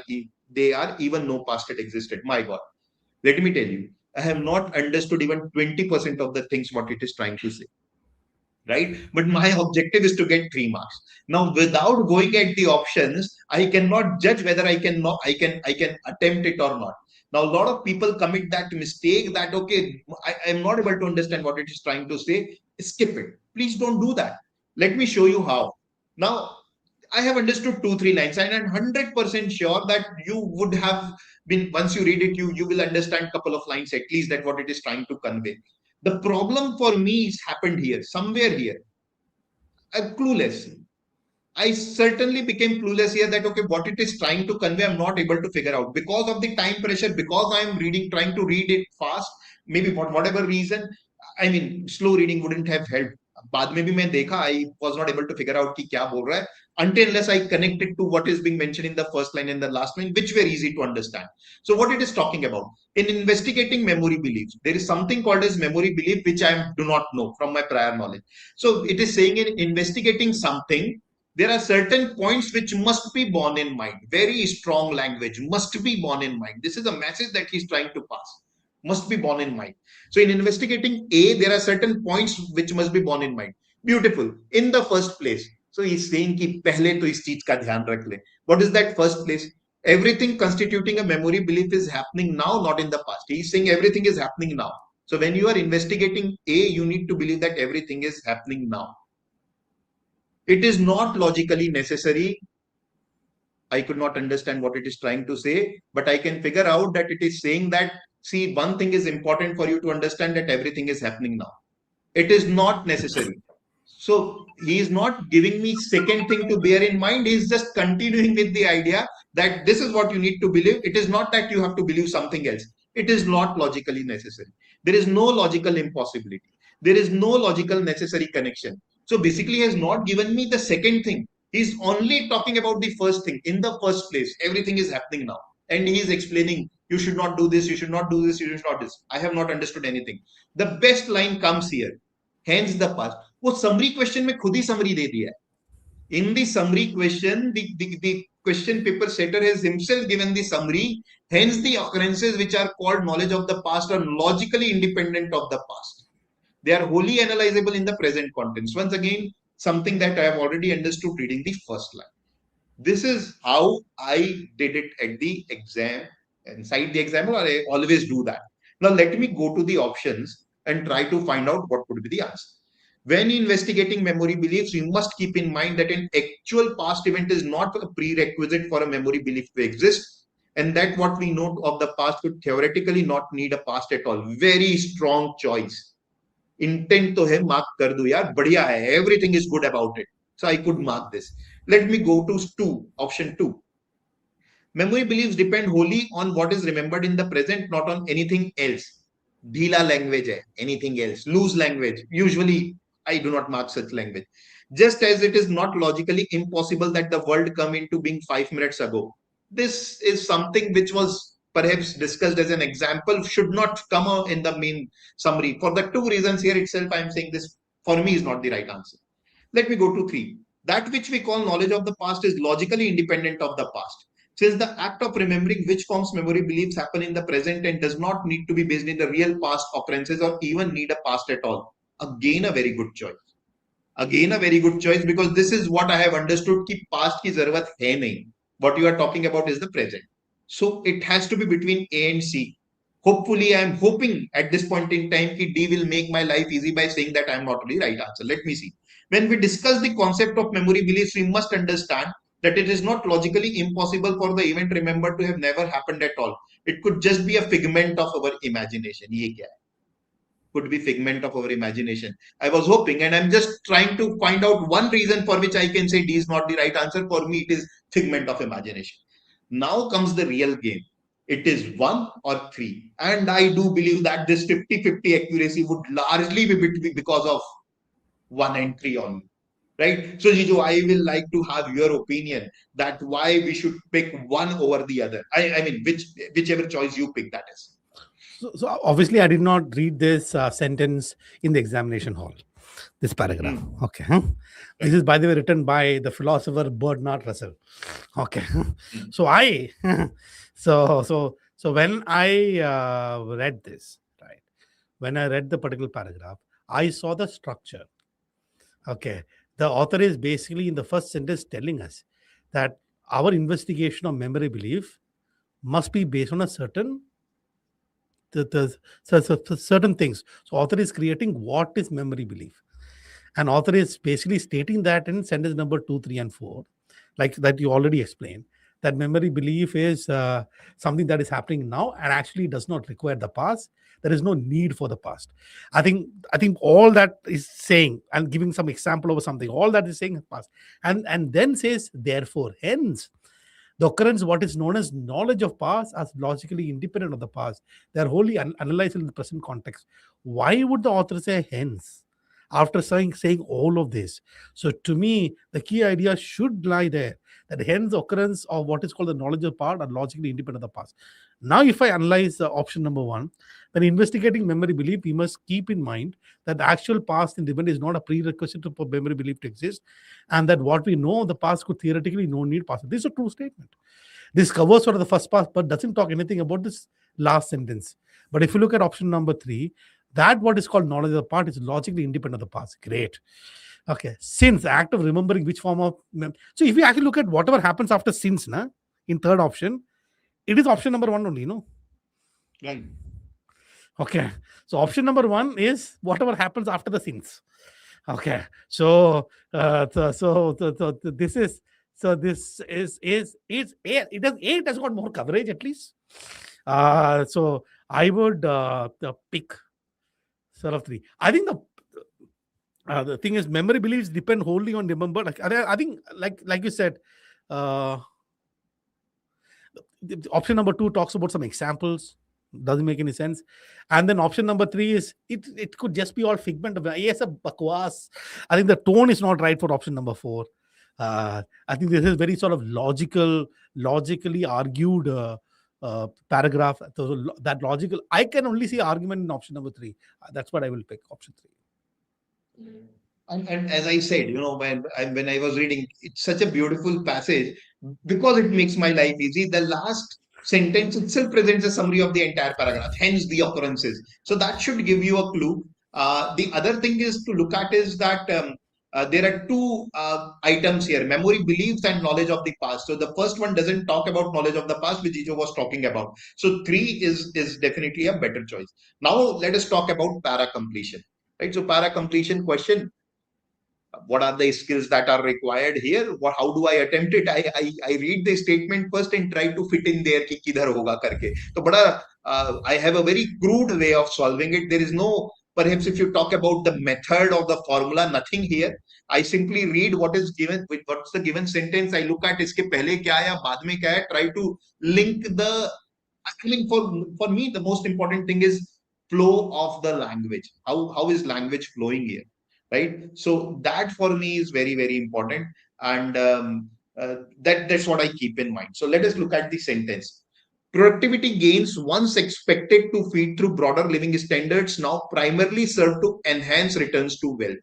So after reading the sentence, there is a bias inside my mind in the exam hall or whenever I solve the question that this particular sentence is talking about something which is productivity gain. But the idea is that productivity gain is not serving the purpose which was intended. So once it was expected to do this, but now it is doing something else. Right. So that is the thing that I will remember, that productivity gain, which was once expected to do something, is now giving me, serving the purpose of enhancing returns to wealth. Now let me read the passage. Economists now argue that inequality is no longer a byproduct of growth, but a condition of it. Then can it come here? For that to happen, let me read sentence number two. Unlike wages, wealth reflects not just income, but also the access to assets, favorable institutional conditions such as low interest rate and public policies like low taxes and housing shortage. Why would somebody think that productivity gains can come here? The only reason could be the matching of these words, wealth and wealth. And that's not how you solve the questions, right? There is no link whatsoever between the sentence number, the given sentence and the blank number one. So there is nothing which tells me, the thing would go into the past tense, that it was expected something from them, but they are doing something. So these two lines, perhaps in their order, then in their respective position, seems already linked to me. Unlike wages, wealth reflects. So it is explaining the what was talked about in the first paragraph. The first line. So I do not think that it could come here. Yeah. Siddha, 1 second. I'll just come in 2 minutes. Please continue. Okay. I'll join. Yeah. Okay. I'll tell you when I join. Sure. Okay. Sure. Okay. So guys, it cannot come here. Let me continue. Unlike wages, wealth reflects not just income, but also access to assets, favorable institutional conditions such as low interest rate, and public policies like low taxes and housing shortages. Blank number two. Can productivity gains come here? Nothing hints me so far. but I can only decide once I read the next sentence. In other words, wealth depends on political choices. This looks continuation of what wealth is. Unlike wages, wealth reflects this. In other words, wealth depends on political choices. Looks to me continuation of the idea. So it cannot come here, definitely. One was perhaps maybe a better choice than two, the blank number one, but I'm not very convinced. Let me go ahead and read. It is not just it is not just the inequality itself that is the issue, but the erosion of mechanism that once constrained it. Beautiful. This gives me a hint that blank number 3 could be the place. Why so? Because it is saying it is not just the inequality itself that is the issue, but the erosion of mechanism that once constrained it.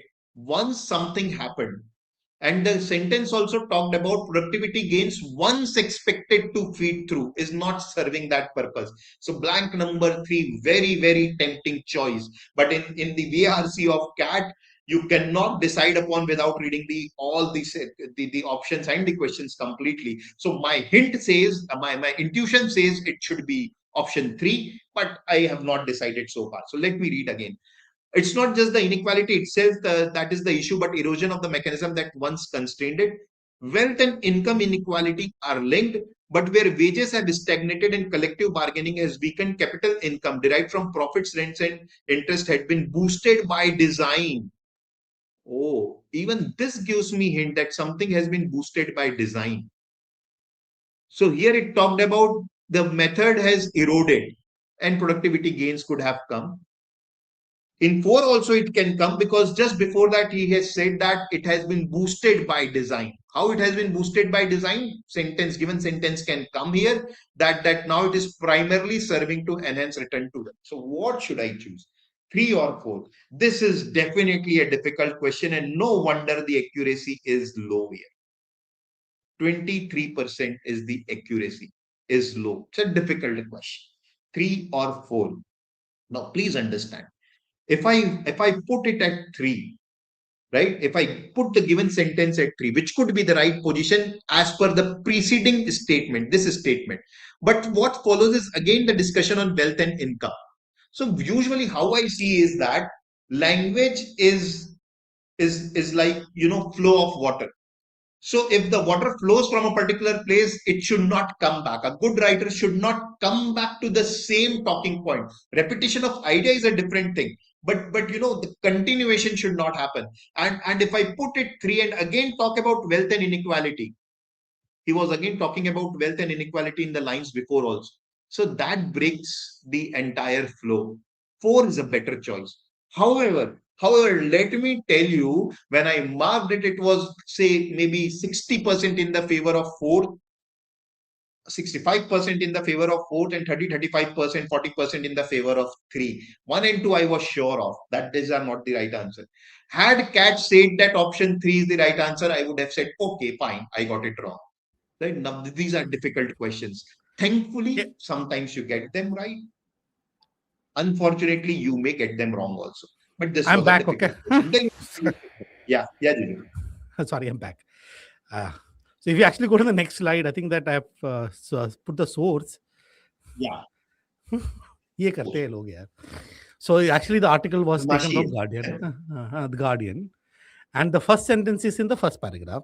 Completely ignored the second paragraph, and then got the third paragraph. I think the problem here, I don't know whether you explain. The problem is I don't know whether it's going to go to 3 or 4. Okay, this so one of the things that you rightly said is productive gain seems to be a very specific idea, and the sentence starts by inequality. Okay, so let the author flush out that idea, no inequality ka. Oh, unlike wages, wealth reflects not just income, access to assets, public policy, and taxes. In other words, it's very, very clear. It has to clarify what is happening before. Wealth depends upon political choice. So 1 and 2 to सीधा गया. It, in other words, wealth depends upon political choices. And other things. Then gets into wealth and income inequality are linked, but where wages are stagnated and collective bargaining is weakened, capital income derived from profit rents have boosted design. So now we have gone the discussion to wages, okay, specifically, and then that sentence talks about productivity gains. So there are 2 consequences that is mentioned. and it could go. These are the kind of questions that if you leave this question after trying it, it's fine. But since I have a disorder, which means I don't like to see questions non-attempted. That's a very personal thing. I end up marking something and probably getting it wrong. But the fight would be 3 and 4. Okay. Anyways, that's my take on this question. Yeah. So that's what I mean. It might happen that I may still get it wrong, right? But then there is element of doubt in such questions. Okay. So next is Parajumble, which for me personally is something that I attempt if I am left with the time, which I have, right? But I'm not very keen on them at the first place. I do attempt. Bias hai, ठीक है, but all of us have the biases. But look at the attempts here. I really cannot believe somebody leaving one RC passage and attempting two Parajumble questions with that high a number of attempts. 81% attempted it. Only 12% got it right. The only reason I believe is that the theta hai to kar do. 1 2 3 4 4 3 2 1 2 3 1 4 कुछ भी. Okay, that's probably what. I mean, logically ऐसे देखा तो ठीक है, वो तो eliminate हो जाएगा. So accuracy is only 12%. That again, it was difficult question. A lot of something तो students do कि mark कर देते हैं. ठीक है, if you have not wasted time and typed something, it is okay. चलता है वो. ठीक है, but then reading it, solving it for 2-3 minutes, and the better thing is if you have to pick between one RC and Parajumble, I will say pick RC. Right. So let us solve the question now. Let us look at the order. When I asked the distinguished LGBTQ activist and writer Sherry Moraga whether she uses Latinx to refer to herself, she tells me, I work too hard for the A in Latina to give it up. I refer to myself as Zika. So I do not know what it is talking about. It can be the first sentence. Nothing which says that it cannot be the first sentence. पढ़ा हूं तो लग रहा है हो भी सकता है first sentence. I don't know. Right. The only thing I understand is that somebody has asked this lady Cherry Moraga how she refers to herself, whether she used Latinx. She says, I do not, because I have worked too hard for something. So I do not. So what goes through my mind when I read that particular sentence is, the sentence is introducing activist and writer Cherry Moraga. There has to be some reason as to why author introduced it. Right. If it is the first sentence, then the subsequent thing has to be about Cherry Moraga. Right. So if it is a middle sentence, then there has to be some reason as to why author is saying. And the issue seems to be about the word uses of the word Latinx to refer to herself, and she does not like the word Latinx for some reason. So the issue seems to be that very likely in this particular case would be because I can't see Cherry Moraga anywhere. I think visually I can't see in 2, 3, and 4 Moraga name. I cannot see visually anywhere else. Therefore, I am basically guessing that this would probably come as an example of a claim that there could be some issue related to the use of the word Latinx. Is where my mind is going for sentence number 1. Okay. Right. Very likely.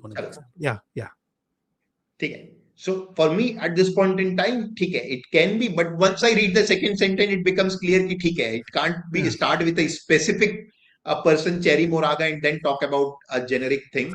Of our accumulated ethnic population, only a third use Hispanic to identify themselves. A mere 14% use Latino, and less than 2% recognize Latinx. Okay, a generic statement. What happens also, here is also, the big. They have done. So sorry for the second sentence. One of the things that I also noticed second sentence is author is giving some data. Saying that only 2% recognize Latinx. So I am asking myself, why is author giving some data? This is also justifying something. So this also has to go to the part of some larger claim the author is making about the use of the term Latinx. The echo of idea of Latinx I could see in 2 sentences, but therefore the discussion is going to be on Latinx. The first sentence is saying that there is one person who doesn't like to use but Latinx, and that person is LGBTQ. I can also see LGBTQ shouting at me in option number 4. Okay, so I can see that. The second sentence is making that making a claim the Hispanic no basically कोई use नहीं कर रहा है. And yes, you are right. And I think option number 3, they have done this fantastic sentence to start with. Fantastic sentence, right? Yeah. So they have done this. Immediately I stop in the exam or I stop reading this. पढ़ा ही नहीं मैं. बाद में पढ़ लूंगा because my first objective is to find out कि ये 3 किसके बाद आएगा. So who can this they refer to? It can definitely not refer to Cherry Moraga, right? It can definitely not refer to our accumulated ethnic population. It's only in the four. More recently, activists seeking to render our name gender neutral out of respect for LGBTQ members have devised yet another name for us, Latinx. So definitely 4 and 3 are together. So one objective has been accomplished, that 4 and 3 are together. Now, kahan se start hoga? Now, after reading the 4 sentence, as Zijo rightly pointed out before also, this is talking about a Cherry Moraga. If one is the introductory sentence, then later sentences also should talk, at least one sentence should talk about her, and then transition can happen. There is nothing that is happening, so this will come later on, right? So in starting statement has to be 4. Many students would commit that mistake that because 4 starts with more recently, they would think that more recently cannot be starting statement. But please understand, it is introducing the most important idea of the passage, which is Latinx. 4 is the introductory statement because it is introducing Latinx. It says that they have given us yet another name, Latinx. So another name has been given, and that name features in all other options. That name features in all other options. So 4 has to be starting. 3 will follow it. Now it is what? 4-3-1-2 or 4-3-2-1.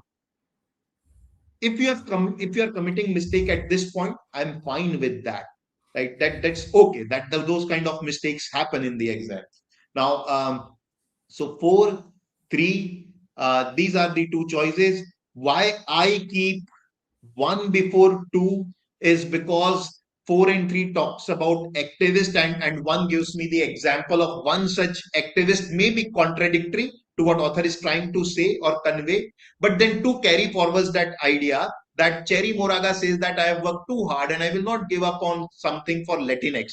And then author goes on to explain that this is not only one view, but in fact only 2% people recognize Latinx. So the entire structure is this, that activists have introduced this for the respect of LGBTQ members, a word called Latinx. But if you talk about individual, Cherry Moraga, she says that I will not use Latinx. And then author says that in fact only 2% people use it. So this, according to me, is the right structure. You're right. Of the I think you're right. 2 is very oddball as a sentence. Why 2 exists here Yeah. is kind of weird, because 4 is very personal. If I look at more recently, activists seeking to render our name gender neutral out of respect for our LGBTQ members, they have decided yet the name for us. So author is taking this very personal. They have done this. Although gender is language, grammatical, no for sociological, sexual. They have done this. They have done this. Although gender is language, gender language is grammatical, not social sexual, and found in linguists through the world, from French to Russian to Japanese. Sab jagah kar liya log. Now, and 1 is also very personal. When I asked, when I asked distinguished LGBT activists, she agrees with me, saying that, yeah, kya hai? So 4-3-1 seems to be there. It's up here. I think putting 2, I think a lot of people would have, in fact, a lot of people would have made the mistake of starting with 2, which doesn't make any sense, because Siddharth rightly pointed out that the key idea here is the word, how Latinx is being forced onto it, and actually it doesn't make any sense. So sort of that is what at least the passage is trying to say. So the 4 sentences there. I think what was crazier is, if we actually look at the source, which I culled out after a little bit of pain. It is taken from this book, Latino Land. And if you actually see, the first sentence is exactly what the paragraph started like that, which means obviously it is referring to some previous paragraph. I think the question setter should have removed that word more recently. Okay, it was kind of unfair, because the more recently has some context of the previous paragraph. The second sentence is fine. The third sentence is fine. But if you actually look at that sentence, of our accumulated only 3 sin, of our accumulated, I think, of only third use. And then the discussion still moves on. A good number of us choosing not to use any identifying term at all. As a prize-winning novelist, it tells us, author, basically this question setter has been very lazy, if you ask me, Siddharth. Fight karna chahiye na. Yeah. I've seen a lot of these questions where they take from various sources, make necessary changes to ensure that it actually becomes a particular paragraph. So yeah, it's a kind of unfair question setting. which is why that sentence number 2 is standing out some oddball thing. But if we made the connection between 4, 3, and 1, it's great. So whoever got this question correct, 12%. Did you get it correct in the exam? Yeah. You got it right. Yeah, I got it correct. But I tell you, had somebody said cat बाद में बोलता 4-3-2-1 ठीक है, 1-2 नहीं, तो I would have said okay, I made mistake. These are the questions which create a lot of doubt in your mind, and sort of 50-50 kind of thing that okay, I may get it right, I may get it wrong. So for that matter, next question I got it wrong. Odd sentence. So one of the things that I would want to say is just don't presuppose that every paragraph, some jumble question has got issue. Right. We don't know the specific question that you're going to see on the screen, but the specific question is going to create a problem. You will attempt every single question with the objective of getting 3 marks out of it. Now, while reading it, if you feel that it's not worth it, I got some confusion, then you give it up and sort of move on. But I think that here you made a logical sort of reason as to why you picked up 4-3-1-2. In your mind, you have got some logic. You bet on the particular logic and got the sort of 3 marks. You, by the way, you got all the 16 questions of RC correct, no? That's what you told me. I got RC correct. I got quite a few wrong in these one, and this particular odd sentences I got wrong. And I tell you, as far as when you categorized that you are confident about those 5-6 questions, I was damn sure that I will get it right. In fact, I still remember Ravi Teja and I were discussing this post cat analysis na. So he said मैंने वो mark किया है, मैं बोला वो तो यार गलत है. I'm sure about it that I got it right, and I also got it wrong. So I was 100% sure. I read it once and I marked यही answer होगा. Look at the attempts, 90%, accuracy 11%. In no other question I believe the attempt is so high. Once again, perhaps because it's a theta question. But it makes sense. इसमें तो कुछ है नहीं, लगा दो, कुछ तो लगा. ठीक है. Yeah, but solving it logically, identify the odd sentences. Let me tell you how I marked it in the exam and got it wrong.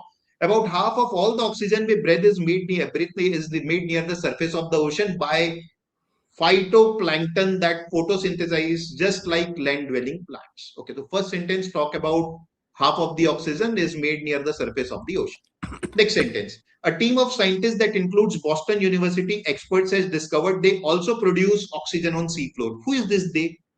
My immediate objective in the exam becomes ये they कौन है? ठीक है? So for that becomes my sole purpose, because if I can find that they, then I can say that two is not the odd one. If I cannot find they, then 2 is the odd one, right? So let me go at 3. The research team used deep sea chambers. So it's talking about the research team. So research team they use hoga unlikely hai. The discovery is surprise considering. Again, there is nothing which I can say कि they इसको refer कर रहा होगा. 5 में है. The deep sea rocks called polymetallic nodules don't only host a surprising number of sea craters. They don't only do this, they also do this. That's how the flow of the language is, right? So for me, 5 and 2 became the things that they are the part and they will be the together. The 2 sentence जो mandatory pair hai. So let us look at 5 now deeply. The deep sea rocks called polymetallic nodules don't only host a surprising number of sea craters, they also produce oxygen on the seafloor. Perfect sense. A team of scientists have done.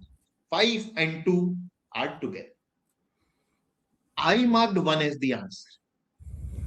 And I was pretty clear at this point in time that 1 would be the answer. I marked it and moved on. My logic was that all the sentences 5 to hai, 3 and 4, they talk about the oxygen production or oxygen at deep sea level, and 1 is talking about the oxygen level at the surface level.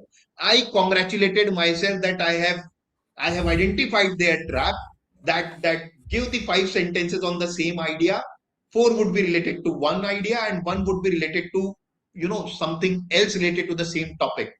I thought that I have got it right, but I got it wrong in the exam. So this is how my mind worked. But Jijo, when you looked at the question outside the exam, obviously I did not have the pressure while doing this. One of the things that I know about these science passages. So if you look at this natural science passages, right, articles, there are 2 to 3 kind of natural science passages that you find. One of the typical natural sciences is these science journalists reporting a new discovery. So the structure of new discovery usually is there is an old understanding, there is a new study, there is a new understanding. In this kind of writing, I, by and large, was certain that this particular paragraph would be the initial sort of discussion. A team of scientists that includes Boston experts has discovered. So it's announce kar rahe hain. Okay, there was an so just go back. I'll explain just to the previous slide. Just keep in the previous slide. Okay. So Okay. that's what I thought. Okay. Now, typically in this particular passage, it makes a claim that says that a science discover kiya. Pehle bolenge. And then some issues regarding it. Then they get into how the study is done. Then what they found in the particular study and what is the implication. Now, if I look at sentence number 3, the research team used deep sea chambers that land on the sea floor and enclose the seawater sediment. That is talking about how the study is done. Okay. Yeah. So it did not belong here. So if I then look at this sentence, the deep sea rocks recently called polymetallic nodules not just host a surprising number of sea critters. A team of scientists includes experts. They also produce oxygen sleeper 5 to the perfect time. Now, if I look at sentence number 4, the discovery is a surprise. So shock ho gaya public. Considering oxygen is typically created by plants and organisms with the help of the sun, not by rocks in the ocean floor. It is what is saying that in the ocean floor, that is deep down the ocean, there are oxygen. This was surprise. Everybody thought that oxygen only happens on the seafloor. If I look at sentence number 1, it is still talking about our present understanding. About half of all the oxygen that we breathe is made on the surface of the ocean by this phytoplankton. So 4 and 1 is talking about that surprise, and 5 and 2 is talking about a new study. And new study was a surprise. Why was it a surprise? Because we don't expect this to be in ocean floor. We expect this to be in the surface. So that is what 4 and 1 is saying. So in my mind went to say that 3 shayad hoga. So sort of the odd sentence, because it talks about how the study is conducted is what I felt the first time when I read this. Of course, I was not reading. I was relaxed in reading it. I had a lot of time to think about this. It was not an exam pressure though. Okay. And that is, if I look at... When the answer key came out and I again read it, I thought that how silly was I to say कि एक होगा, वो third ही होना चाहिए था, because it is talking about how the study is conducted. But inside the exam hall, you thought कि ये तो clear है. So 100% confidence level changed to some other day कि यार ये तो गलत है. To some mistake, which if I look at the next, the crazy thing about this one next is, okay, it's the same thing, For example, it took the second paragraph. The actual paragraph talks about these deep sea rocks. Usne these ko leke the deep sea rock kar diya, so that made our life easy. Then you actually look at the second paragraph, which discusses about the surprise. There is still more discussion happening after that, since the sun is needed to carry on photosynthesis, finding oxygen. So after that, sentence number 1, which is, I think, the second sentence of the second paragraph on the right hand side, right? The sentence number 1 is the second paragraph or the second sentence of what in the original article. The discovery surprise, considering about half of the oxygen. If you look at, can you just point that one out, Siddharth? In that article, second sentence of the third paragraph. Sorry, second sentence of the third paragraph. ये वाला, ये na number 1. ये number 1 के बाद there are still some conversation going on. Yeah. With the questions that are said, छोड़ देते इधर मैं end करता हूँ. And actually, if you look at that sentence, that is talk about how they did. They then measured how oxygen level changed in the chambers over 48 years, how it was conducted. So it was sort of a odd sentence. What I would say though is that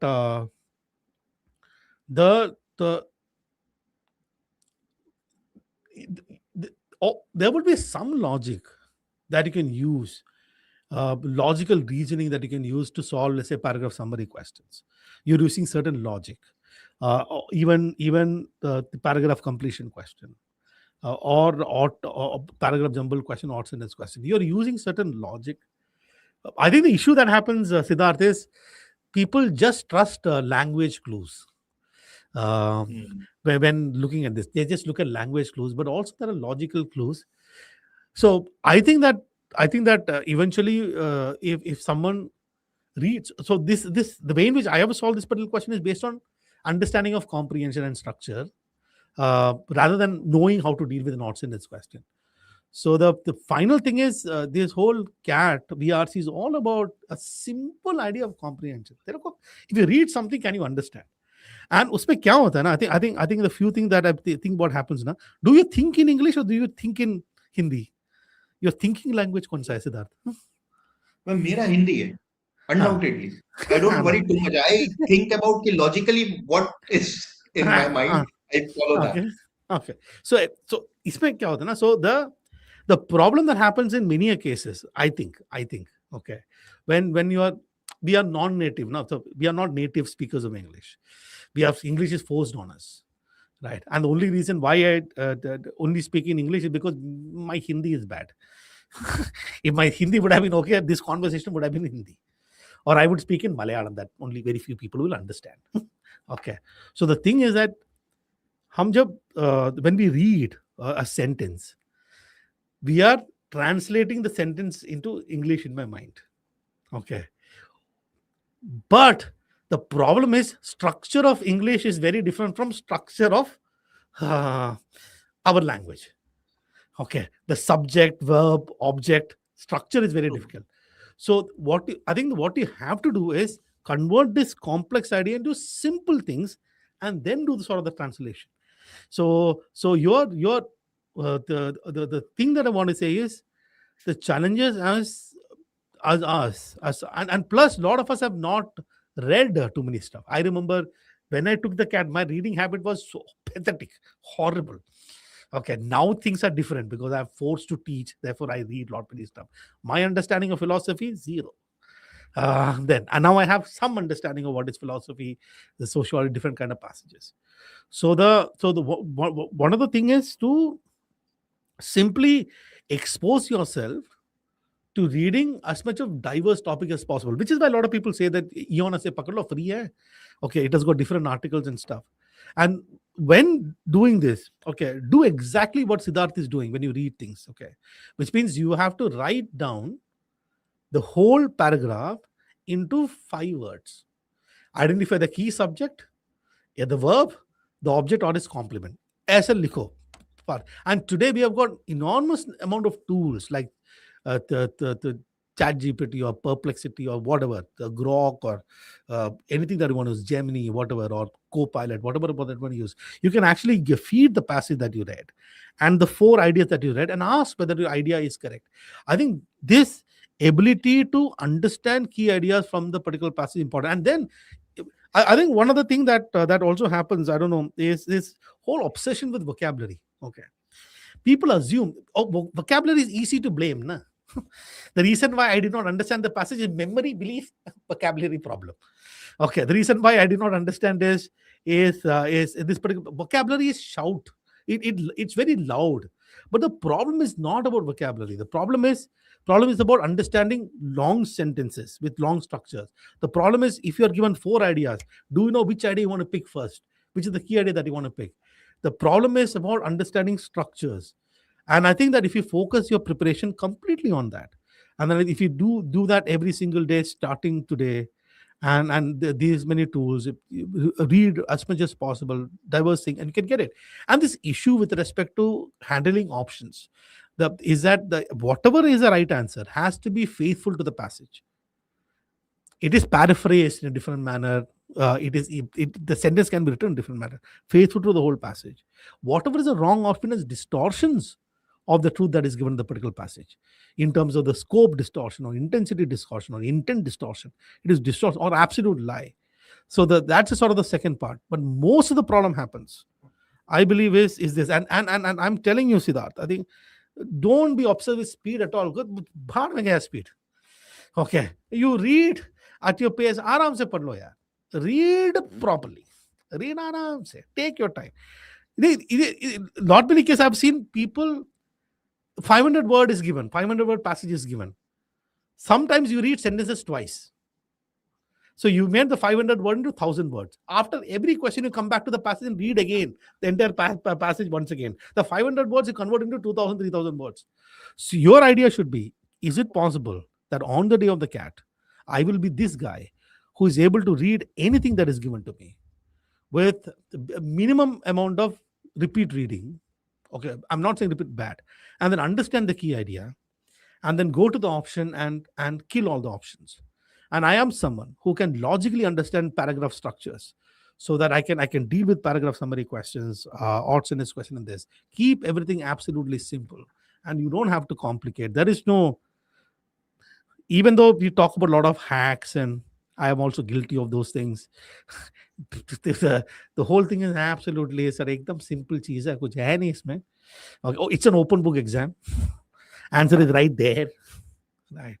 And other thing is about the fact that you have to develop in maths में क्या होता है, you are bringing some knowledge into the examination hall that will help you. In VRC, there is nothing that you're bringing in. Everything that is needed to answer the question is right there on the screen. The screen gives you knowledge. So your ability to remain calm, read at your pace, comprehend is what is going to change sort of everything. That's how you should look at your CAT VRC preparation, is my take. Yeah. Right. So we just I have written down the key things that we will like you to remember as take away from the session. And guys, the problem with verbal ability and reading comprehension is that as Zijo pointed out, you may have some structure in quant, but here there is no structure, and the thing is very simple. You have to read the passage calmly, आराम से पढ़ करके mark करो. This is the only thing that I will suggest. Automatically, you will find after a month's reading of maybe 30 minutes every day, automatically your skills would have increased. वो पता भी नहीं चलेगा that transition would have happened, right? So focus on that, and I think rest all things will fall in place. So elimination and everything works only if you are able to understand the passage. Correct. Right? So that is it from my side. Jijo, anything else you will like to add? So this whole idea of elimination technique, na eliminate कैसे करेंगे? Elimination is actually happening because it is distortion of the passage. How do you understand distortion of the passage if we don't understand the bloody passage? Okay, so तुम्हारा पहला चीज तो comprehension होना. अगर if you can comprehend passage, you look comprehend passages, your life will be better, and that's all that you got to do at this point in time. And that's it. I think we have exceeded the time by about 10 minutes. We'll close the discussion, and thank you so much. Thank you.